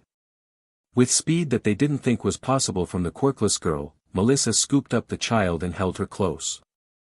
Ah, you're just so cute. Melissa exclaimed as she nuzzled Eri, causing the little girl to be stunned for a bit before she started to giggle happily. I'm going to spoil you rotten. As Melissa continued to dote on Eri, Ren, and Nick were discussing what the hell just happened. Please refrain from spoiling my little sister. The last thing I need is for her to grow up into one of those handful of teenage girls. Ren asked as he didn't want to imagine Eri like that when she got older. While Melissa pouted at the dig before releasing her from the hug, Eri asked a question of her own. What does spoil mean? Eri asked, looking up at her brother and Nick. It's not a good thing, Eri, Nick replied as he remembered the time he helped raise Hiromu when he was a kid. Someone who is spoiled is the exact opposite of your brother, who worked hard to get where he is and wasn't just handed everything to him. He explained to the little girl. I want to be like Ren Oniai-chan when I grow up then. Eri yelled. Ren smiled at this before rubbing her head. I know you will, sis. He said, making Eri happy as she hugged him. Melissa could only stare at Ren and Eri, as she feels a little jealous of their brother-sister type relationship. Ren. Nick said, getting their attention. We should get moving soon or else we'll be later for the movie. He reminded his partner. Right, almost forgot. Ren said, picking up Eri in his arms. What's this about a movie? Melissa asked them. We've been taking Eri to all sorts of fun places today and the movie is our next stop, Ren said to her. Oh, I see. I guess I shouldn't keep you waiting then. Melissa said with a smile. It was a real pleasure to meet you all, especially you Ren, and the great advice you gave me. She looked thankful. I'm happy to help because that's what a hero does best, Ren said with a grin. You're right about that, Melissa said with a giggle. Anyway, later Melissa, and good luck, Ren said before turning around in the other direction and starting to walk away. Bye-bye Miss Pretty Lady. Eri said waving her off. It was nice to meet you, Melissa. Nick said with a quick bow before catching up to the others. Bye, guys. Melissa yelled back as she watched them walk away. Then a smile grew on her face remembering the conversation she had with Ren. I hope to meet you again. Real soon, Ren Amamiya. She thought before heading back to the hotel where she and David were staying. Hamacho Hotel, night. Present. Melissa was an idiot. Correction. She was AF moron. Melissa was so angry and disappointed at herself for not thinking of using the support items she created to become a hero. How could she not realize something so simple, even knowing it was literally right in front of her face the whole time? While she was wallowing in self-pity and just listening to the people around her, the blonde teenage girl didn't even bother to try to think of a way to be a pro-hero like her Uncle Might and other heroes whose powers make them look quirkless. Sure, she had the right to think like that since that's how most quirkless people like her thought of when they learn they have no powers. But to a fellow quirkless person like herself who didn't give up on their dream of being a hero? She was pissed at herself. Ren was right about a number of things. Screw them and everyone else who thinks that the quirkless can't be heroes without powers. Those racist idiots may think little of the quirkless, but that didn't mean she still couldn't turn her dream true and be a hero like Uncle Might and the Red Buster. A little after coming to the hotel that she and her father were staying in, Melissa's mind only had one thing on it and that was Ren. Ren's speech managed to emotionally affect a lot of people from all over the world to the point civilians were protesting, rioting, and committing actions of vigilantism in his name. She even got a text message from one of her friends at the island saying that people were also having multiple protests on the artificial island and from all over the rest of the world as they wanted true change. When Melissa watched multiple videos of the Sentai in action, who was barely 2 years younger herself, she was astonished by his costume and technology. Her attention was completely focused on him, standing up against people with pretty powerful quirks, breaking multiple laws just to help people and the advanced gear he possessed. At first, the American blonde assumed that Ren had some kind of speed quirk with how fast he was moving. But then when he said he was quirkless to her and watched his battles, Melissa's jaw dropped to the floor when she realized that it was his costume that gave him those abilities. Melissa's theory was correct when she saw a quirkless green-hair boy rushing in to save another boy being held hostage by a villain until Ren came to his rescue at the last second and gave the quirkless boy a device that made a costume appear on his body and superpowers. She thought all her life that she couldn't be a hero because she had no quirk. All the people she knew said those things and discouraged her from being one and told her to give up on such a dream because of her quirklessness. What she saw today proved them completely wrong in every way. She watched Ren fight villains and save the lives of the innocent multiple times with technology alone and now had a quirkless ally helping him in his fight against injustice. Melissa felt stupid. No, stupid was an understatement. She was ashamed of herself for not thinking of a way to become a hero without a quirk. Go Busters! Go Busters! Go Busters! Go Busters! Go Busters! The people cheered, they shouted on the TV. The news helicopters pointed their spotlights at a number of the protesters in the crowd, as the scene kept on changing to other crowds of protesters in cities and other countries. For Melissa, it ignited something inside her that was begging for a release. Ren and that green-hair boy or Go Busters actions have shown her that it is possible to be a hero even without quirks. His speech was a testament to that. Ren Amamiya had proved that she could be a hero if she tried. 1 week after the Red Buster made his appearance in public, she joined many forums about the Go Buster and his technology. The forums focused on the Sentai hero costume and transports, as tech that advanced didn't exist in their world yet and attempts to make such devices haven't made any progress. She indulged herself in many conversations and speculations about just how exactly the Go Buster tech functions, showing off her knowledge.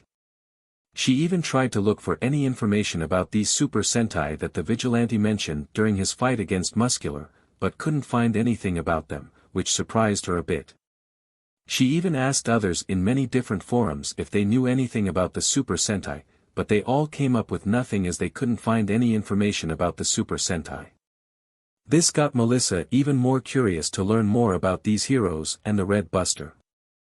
Another week later her father David had a business trip in Japan and invited Melissa to join him, as this would be the perfect chance for her to visit Japan for the first time and to get to see her Uncle Might again after a few years since they last met. Luckily for her, she got the chance to meet Ren, even though she didn't know he was the Red Buster at the time. Talking to the boy made Melissa realize a few things she never really thought of before until now, and him saying that he's going to become a hero without a quirk.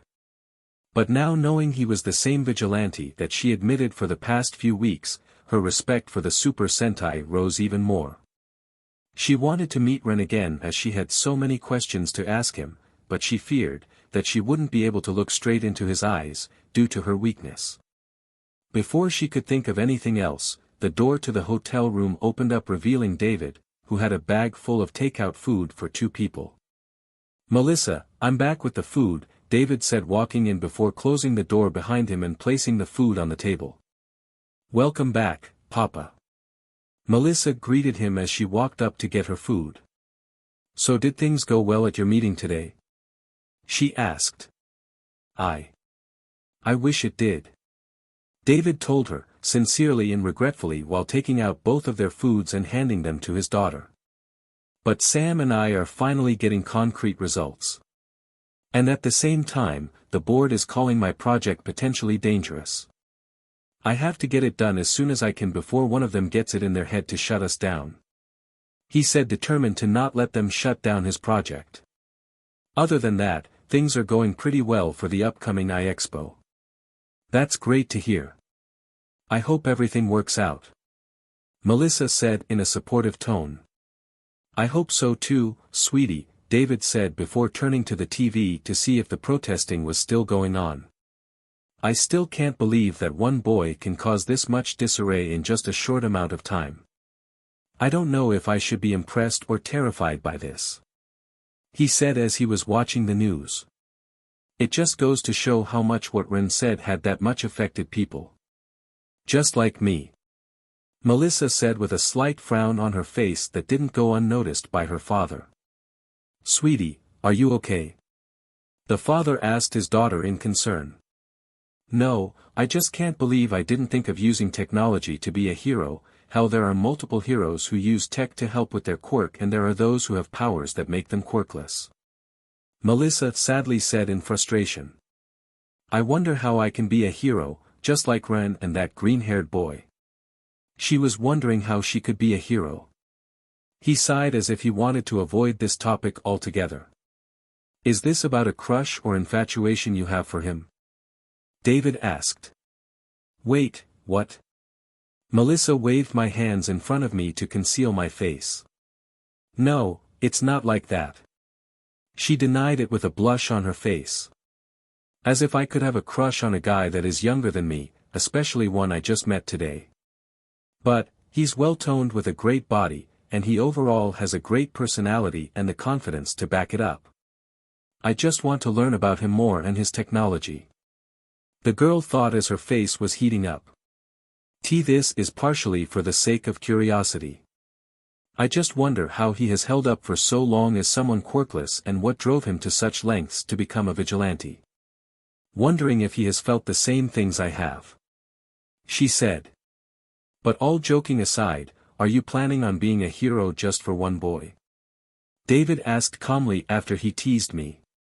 Melissa calmed me as well after thinking before opening up her laptop to play a video of Ren's vigilante deeds and saying, You have heard of his achievements after his fight with the villain Muscular and seen the battle against the sludge villain, where he gave a quirkless boy a device that helped them fight the villain.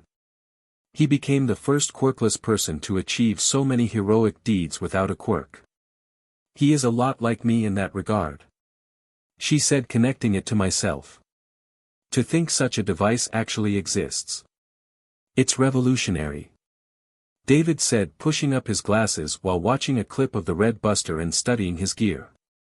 These devices and tech could easily make anyone quirk or not a hero. He commented that in all of his years as an inventor, he had never seen such technology as this Go Buster. Even that red robot that can turn into a motorcycle was something that he didn't expect. Maybe I could make something like that, David said with a glint in his eyes. With the right tools and proper information, I could make at least a decent replica. Actually, he's showing the entire world that being quirkless is nothing to be ashamed of and also giving hope to those who face discrimination every day, just like Uncle Might. And if what he said about there being quirkless heroes is true, then it's possible for me to be a hero as well. Melissa said with hope in her eyes. That may, but you still haven't answered my question, David said with a serious expression. Are you seriously planning on being a hero? Do you not want me to? Melissa was afraid to ask. Well, part of me wants to say no, David said with a heavy sigh as his parents' side was worried for his daughter's safety. But this is your future, and I want to support you as best I can. He then looked her in the eyes. So you really wanted this, Melissa? Yes, Papa.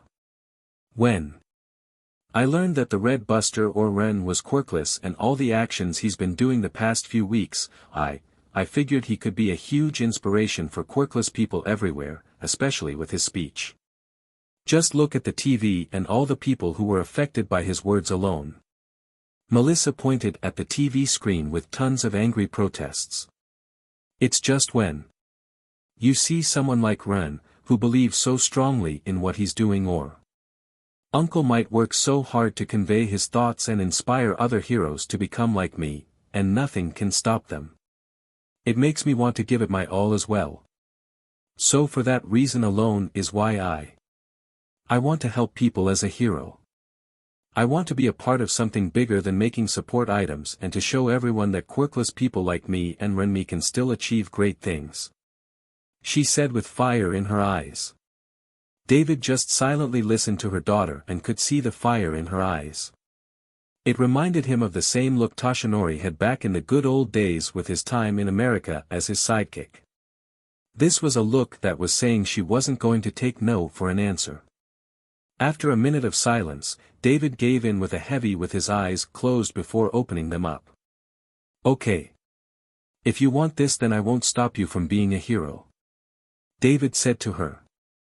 Melissa's eyes brightened up from hearing this and hugged her father with a big hug. Thank you, Papa, for supporting my dream to be a hero. Thank you for supporting my decision. She hugged him even tighter, which made him tense up for a few seconds, before he calmed down, and hugged me firmly around my shoulders. But, I at least want you to think hard about this before making a decision, David said to her with a tiny smile. Yes, I understand, Papa. Melissa understood before letting go of him. I'll be sure to think more about this decision before we leave Japan. Good, now let's eat before the food gets cold, David said to her. Okay. Melissa said as she began to eat. I have to be sure to see Ren again before leaving Japan. There's still so much I need to ask him, especially about the Super Sentai. She thought, determined to find him again. I hope this Ren would be the person that you think he is, Melissa. David thought as he opened his phone. I wonder what Toshinori is thinking about all of this. Midoriya resident, night. The sun finally set with it being nighttime, with all the street lights on, and Ren, Midoriya, Nick, and Eri were on their way to Midoriya's house with the green-haired boy leading the way. They rounded the corner to his apartment complex and started walking up some stairs to where Midoriya lived. This is my place, Midoriya said as they were standing in front of his apartment door. Are you sure your mom will be okay with us staying here? Nick asked. Knowing her, she'll be alright with it. Midoriya said with confidence before pulling out his house key to open the front door. Let's hope so, Ren muttered to him while holding Eri's hand. Then as the door opened, they walked inside before closing it behind them. I'm back, Mom. Midoriya called from the front door. I brought a friend. Izuku, my baby boy, you're okay. Inko shouted from another room before running full speed to where her son was and pulled him into a tight embrace as she was crying up a storm about how reckless he was. Whoa, that's some quirk. Ren commented as he was watching tons of water flowing out of Inko's eyes like a water hose. Not her quirk. Midoriya grunted as he suffered his mother's embrace. Ren and Nick couldn't help but deadpan from that info. That's not physically possible for a person to produce tears like that, Nick said in surprise. That sounds like anime logic there. Ren said to himself. Oh son, I'm so proud of you. But I was so worried. Inko said, tears still pouring as she hugged him. The whole incident was caught on live TV and Inko had seen it all. Now as much as she was worried about her son, she was also furious at him for going headfirst into danger. Mom, I am okay, I swear, also you're breaking my ribs here. Midoriya managed to say as his mother hugged him in her bear hugs. When they had gotten home, Inko had immediately pulled Midoriya into the hug and hadn't let go in 10 minutes. As Ren, Nick, and Eri silently watched on the other side of the room. Okay, but please promise me that you will never do something like that ever again. Inko looked him in the eye and frowned. You're all I have, Izuku, and I can't bear the thought of losing you. She looked at Izuku as she spoke. I know, Mom, and you won't have to worry about that ever again. I can use this new power to be the best hero ever. Midoriya gave her a trademark smile as he said this. Speaking of, what is this new power? Inko asked her son. I can answer that for you. Ren said, getting her attention. You're that boy from the news. The vigilante. Inko said as she finally noticed them, and promptly spoke. Thank you for saving my son from that villain. May I please know your names? It's nice to meet you, Mrs. Midoriya. My name is Ren Amamiya. Ren said to her in a polite tone. Hello, I'm Chaita Nick, Nick said with a bow. Inko then noticed a little girl who had a scared look on her face while hiding behind her brother. Oh my! Who is this little thing? Inko yelled and quickly walked towards the girl. She then crouched down until she was able to look at the child closer. Hey, it's okay. Come on, she's friendly. Ren said as he gently pulled the girl out from behind his legs. Eri hid her face from Inko in Ren's left leg to avoid eye contact with the woman who was a bigger stranger to her than Midoriya. It was clear that she was scared. Don't be scared, Eri. My mom won't hurt you. Midoriya said as he got down on his knees and hugged the little girl. It was strange for him to hold a child, but he knew that she needed help and he was going to help her. Eri turned her face away from Izuku's chest to look at the older woman. Somehow, she got enough courage to speak to Inko. Hello, I'm Eri, Eri said in a low voice. Everyone smiled at how Eri was able to find the strength to open up to one of them. It's very nice to meet you, Eri. Don't worry, we're all not going to hurt you. I promise. Inko assured the girl as she embraced the girl in a hug. Eri looked up at her and couldn't help but feel warm and safe when Izuku and Inko held her in their arms. She then placed her face into Inko's shirt just to keep feeling safe. Ren and Nick just watched this and couldn't help but smile at how Eri has come so far in opening up to others. Thanks for that, Mrs. Midoriya. She kinda has trust issues when it comes to meeting new people. Ren said to her. Please call me Inko. Inko said before letting go of Eri. How do you know Izuku? He's a new friend I made and a teammate. Ren didn't know what to say. A friend and teammate, you say? The excitement in her voice was way too obvious for Midoriya's liking. Just be cool, Mom. Midoriya quietly pleaded. Oh, I'm so happy my baby boy made a new friend. I'm so happy. Inko shouted in pure happiness. As Inko hugged the life out of Ren and let her tears gush free like a wild hose, Izuku and Nick just began to panic as they saw Ren struggling for her, with Eri being confused at what she saw. What is with her and hugging people to death? Nick asked in concern. Mom, please. Let him breathe. Midoriya yelled in worry. Regaining control of herself, Inko let go of the boy and backed up a few steps while she wiped her eyes dry. I'm sorry about that, dear. It's been a long time since anyone has befriended Izuku. So, thank you for being kind to my son. Inko said to him. Ren just stood there taking in her tone and thinking a bit more deeply about it. It's clear she cares for her son. But she sounds so sad at the same time. Izuku told me that he was quirkless, so it makes sense that he was bullied for it. It must have done a number on her too, seeing her son like that. Ren thought before bowing to the woman. It's nothing you need to thank me for, Inko. He said to her. Inko smiled as she looked up and down at the boy again and gave her eyes one last wipe with her hand. Oh, I'm sorry again. You were about to tell me something about Izuku's new powers. She said. Yes, you see that morpher I gave him on his wrist is what helped him fight against the villain. Ren said while pointing at Midoriya's morphing brace. Why did give my son that morpher? Inko asked in a serious tone this time. He could have been hurt or worse when he went up against that villain. Don't get me wrong, Ren. I'm grateful for you helping Izuku, but he is my only son and I want him to be happy, but why him and not the thousands of heroes? She asked. Ren wasn't surprised by that question as it was natural for a mother to worry about their child's safety. Because your son showed the qualities of what it takes to be a Super Sentai, Ren said to her with a smile. But it's not like I would have picked anyone to be a Sentai. What do you mean by that? Inko responded in confusion.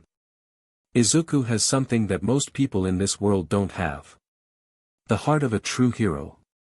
Which is why Ren tested him first to see if your son was the right person to become the Blue Buster. Nick explained to the woman.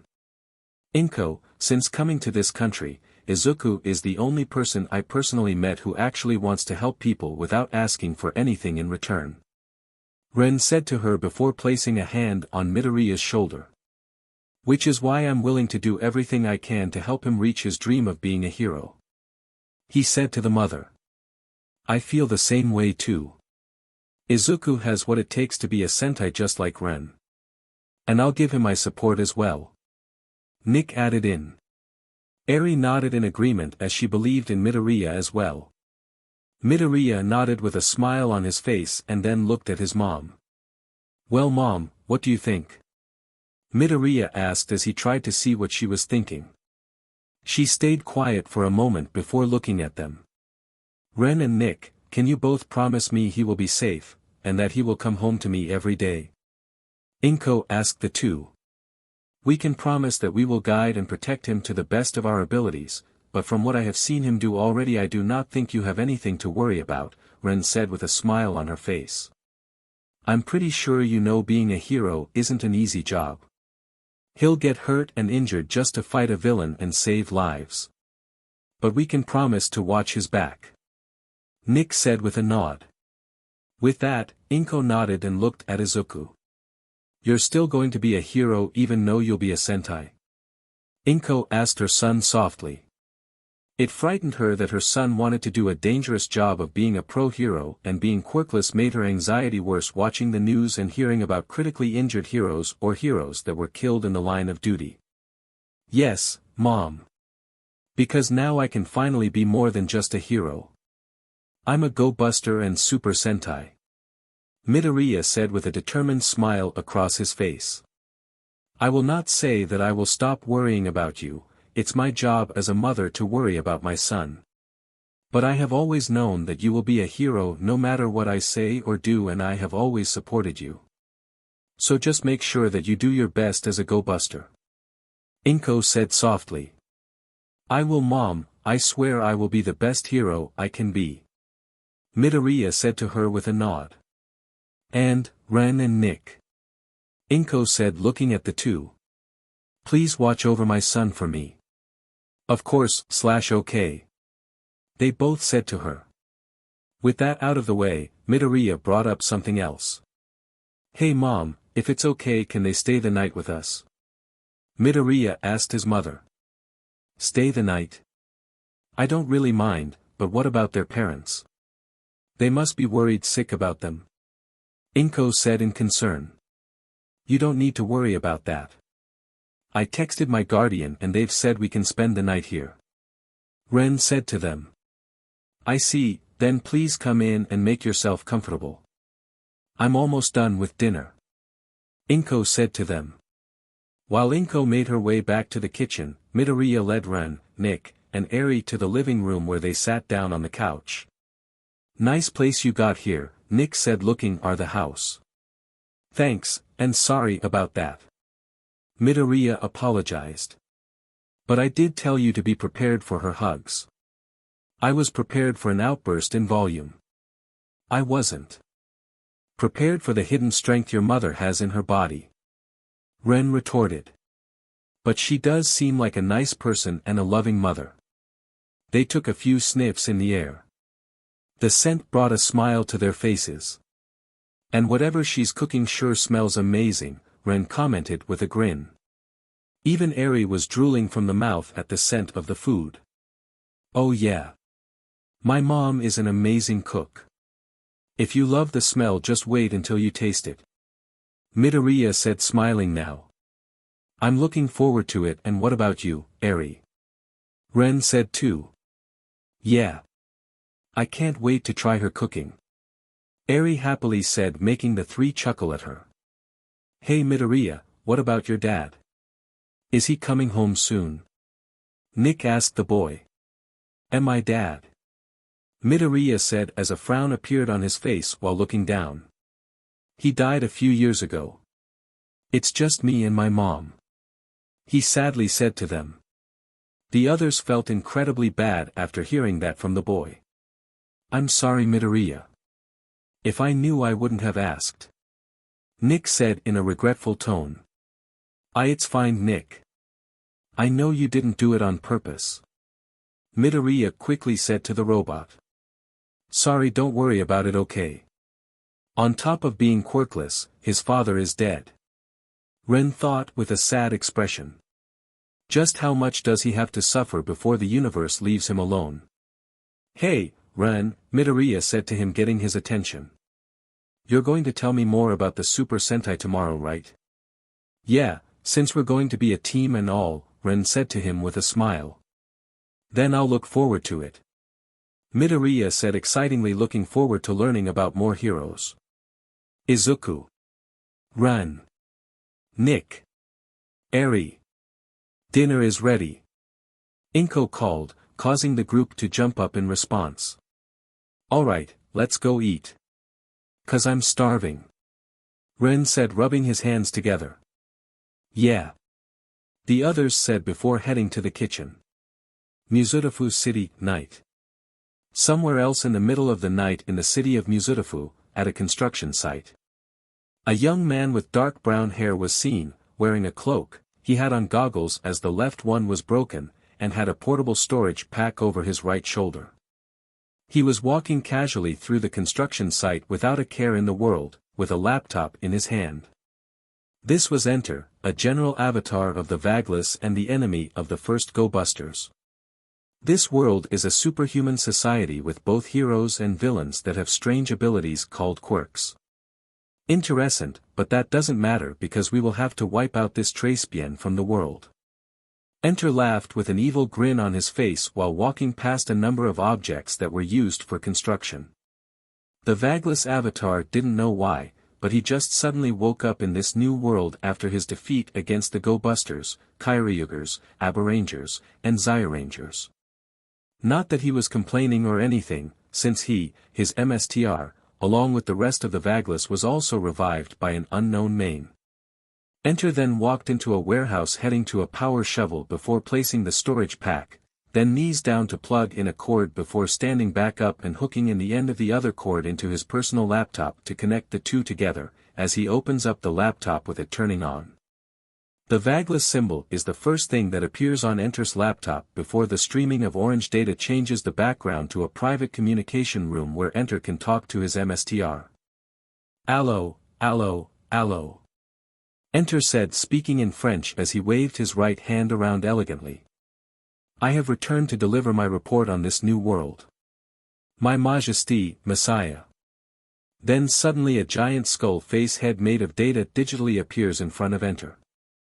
This was Messiah, the evil computer virus and leader of the Vaglas. Enter, as I said before my destruction. Is that I would return? Messiah said as his head was flickering in and out. Yes, and here you are, Majesty. Enter said to his boss with a tiny smile. But this new world now is completely definitely from the one we originally came from. The good news is this world has Enetron in it and I've already located a long quantity of it, but the bad news is that the humans here have evolved to the point that they've developed superpowers. He informed his boss of the situation. Humans cannot be allowed to exist. Not in our new world. Messiah said with rage. Majesty, fear not. Enter said, calming down his boss. Even if those humans' quirks do make them more powerful than average, there is still not much against our might. He said, looking at his fingers before closing his hand. Yes, humans are weak. We are stronger. Messiah agreed. We. Majesty, just leave everything to me. By tomorrow the city and humans living in it will be destroyed, and then you will be freed to reign over this world as you wish. Enter said before passing a button on his laptop to end the communication line as the background changes back to normal. Enter then pulls out another extended cord from his cloak, plugs it into his laptop and then places a microchip patch on the power shovel. Time for a little bit of metavirus. Enter said, pulling out a small case full of credit cards holding the metavirus. He then pulls out one of the cards before holding up his laptop. Install. He said while swiping the card onto the right side of the laptop like it was a cash register. With that done, the metavirus was being installed into the object, while Enetron from Enter's storage pack was flowing into the power shovel as it started to glow green a bit. Shoveloid. A voice on the laptop said while the power shovel started to transform and reshape into a humanoid mechanical monster. This was Shoveloid, a shovel-themed metaloid using the Kaziru metavirus. With the installment complete, the data on Shoveloid from Enter's laptop was being sent to a different location for another purpose. Enter had an ecstatic look on his face as he knew what was coming next. Hyperspace. In a different dimension with the sky crimson black and ruins of the old energy management center, several buglars were on a giant supercomputer console, and others working around the base doing something important for their cause. They were preparing to teleport a megazord beta type and a few others into their world, with a timer counting down how long the transfer would take. Muzudafu City, night. Welcome back, Shoveloid. Enter said to him with a smile. It's good to be back and now I'm ready to start some chaos, Shoveloid said before walking away. Now in the next few hours, the festa will soon begin. I hope this world's so-called heroes will be ready for what's to come. Enter happily said to Shoveloid. Makes no difference if they do have superpowers. They're as good as dying now that I'm back in action. Shoveloid said before destroying a metal door with his shovel claw with ease. Ha ha ha ha ha. In the next few hours, all of Japan. No, but the entire world is about to face a threat that they've never seen before. Midoriya resident, afternoon. In the middle of the afternoon, Ren, Nick, and Eri were currently in Midoriya's room. They were talking to each other to get to know one another better, with Ren reading one of Midoriya's notebooks, Nick and Eri playing with each other, and Midoriya on his laptop looking at the news. Since the incident yesterday, Midoriya decided to stay home today from school to avoid any unnecessary hassle from others. So you wrote all of this yourself? Ren asked, looking through one of Midoriya's hero analysis for the future notebook. Because this is impressive. This is like Batman-level stuff right here. Midoriya has analyzed a ton of quirks to the point that he can see their strengths and weakness, and how to work around and improve them. It's almost scary how much of a keen eye this kid has when it comes to quirks. Thanks, I've spent years watching and analyzing a number of heroes and villains' quirks to help me become a great hero myself in the future, Midoriya said with embarrassment. Some people think me doing this is a waste of time though. It's not a waste of time, if anything this is one of your greatest gifts. Ren said, putting down the notebook. You shouldn't feel embarrassed or ashamed about having such a useful skill.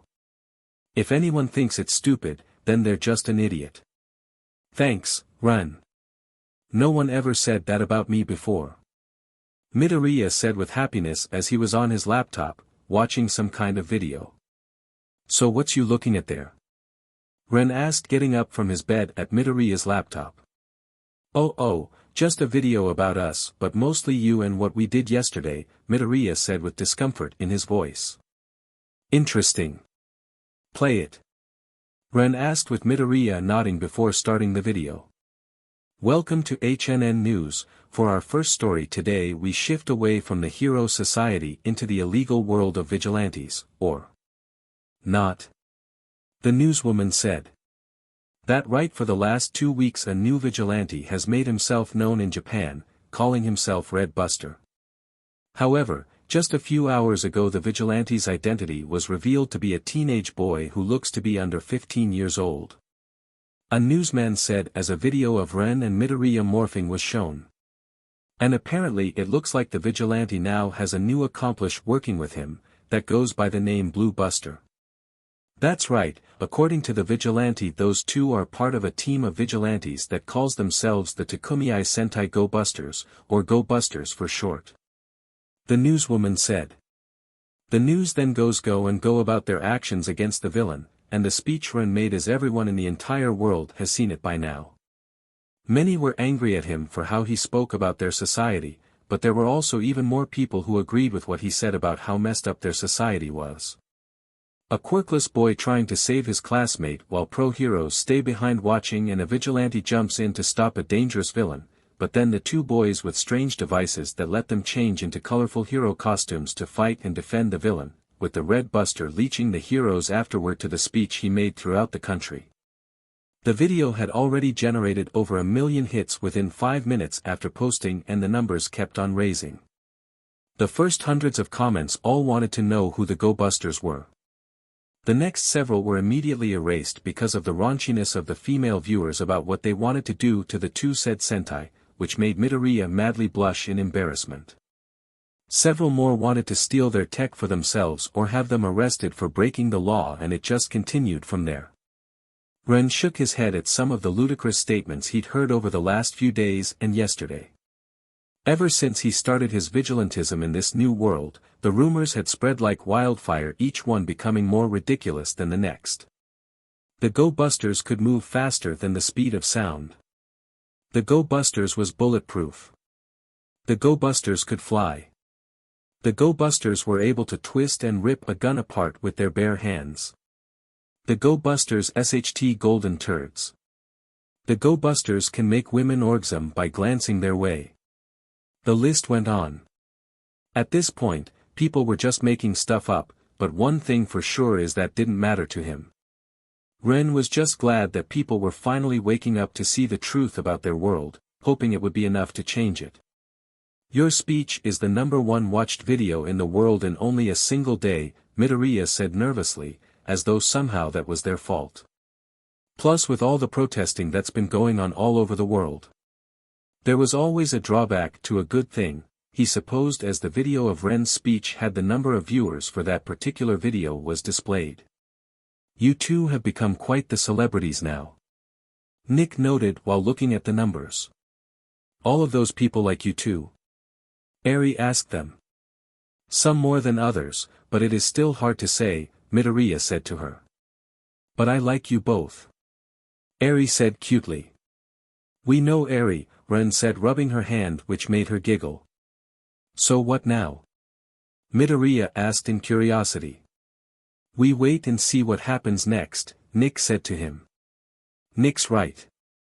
After what I did yesterday, the best thing we can do is lay low until all of this blows over. Ren suggested. Midoriya nodded in agreement as laying low was the best chance they could do right now.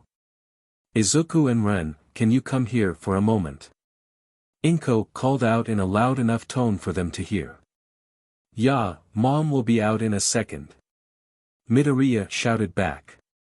I wonder what she wants. Nick asked in curiosity. Don't know, but let's not keep her waiting. Ren said getting a nod from them. Then the four of them walked out of Midoriya's room, making their way to the living room to be greeted by the sight of four individuals and Inko as they were all standing down. The first was Toshinori in his skeleton form wearing a business suit. The second one is Nizu with his usual smile. The third one was Tsukachi who was wearing a white long-sleeved shirt and a tie. The last one was Aizawa as he was eyeing the boys and robot. Midoriya was shocked to see All Might in his home and three other men he'd never seen before. Nick was also surprised by this as he looked a little worried about seeing Toshinori and Tsukachi again. Eri was confused by this as she didn't know what was going on but stood close by her brother's side. Well DMN. I didn't think they would come and see us so soon. Ren thought to himself as he kept up his poker face, even though he was a little caught off guard by the unexpected visit. Mom. What's going on? Midoriya struggled to ask in fear. But Inko was silent as she also had a worried expression on her face. Hello there, am I a mouse, bear, or a dog? I am Nizu the principal of UA. And it's a pleasure to finally meet you, Go Busters in person. Nizu said as he gave them a smile. Takumiai Sentai Go Busters members. Red Buster Ren Amamiya, Quirk, Quirkless, Buster Power, Hyper Speed. Blue Buster Izuku Midoriya, Quirk, Quirkless, Buster Power, Super Strength and Inorganic Duplication. And many more Busters to join. So alright folks, that's all for today. Stay tuned for part 4. Do subscribe, like and share for more such videos. Also check out the story and author GokuMuto on FANFICTIONnet. Press the bell icon to be notified first on release. See you in the next video. Till then, goodbye.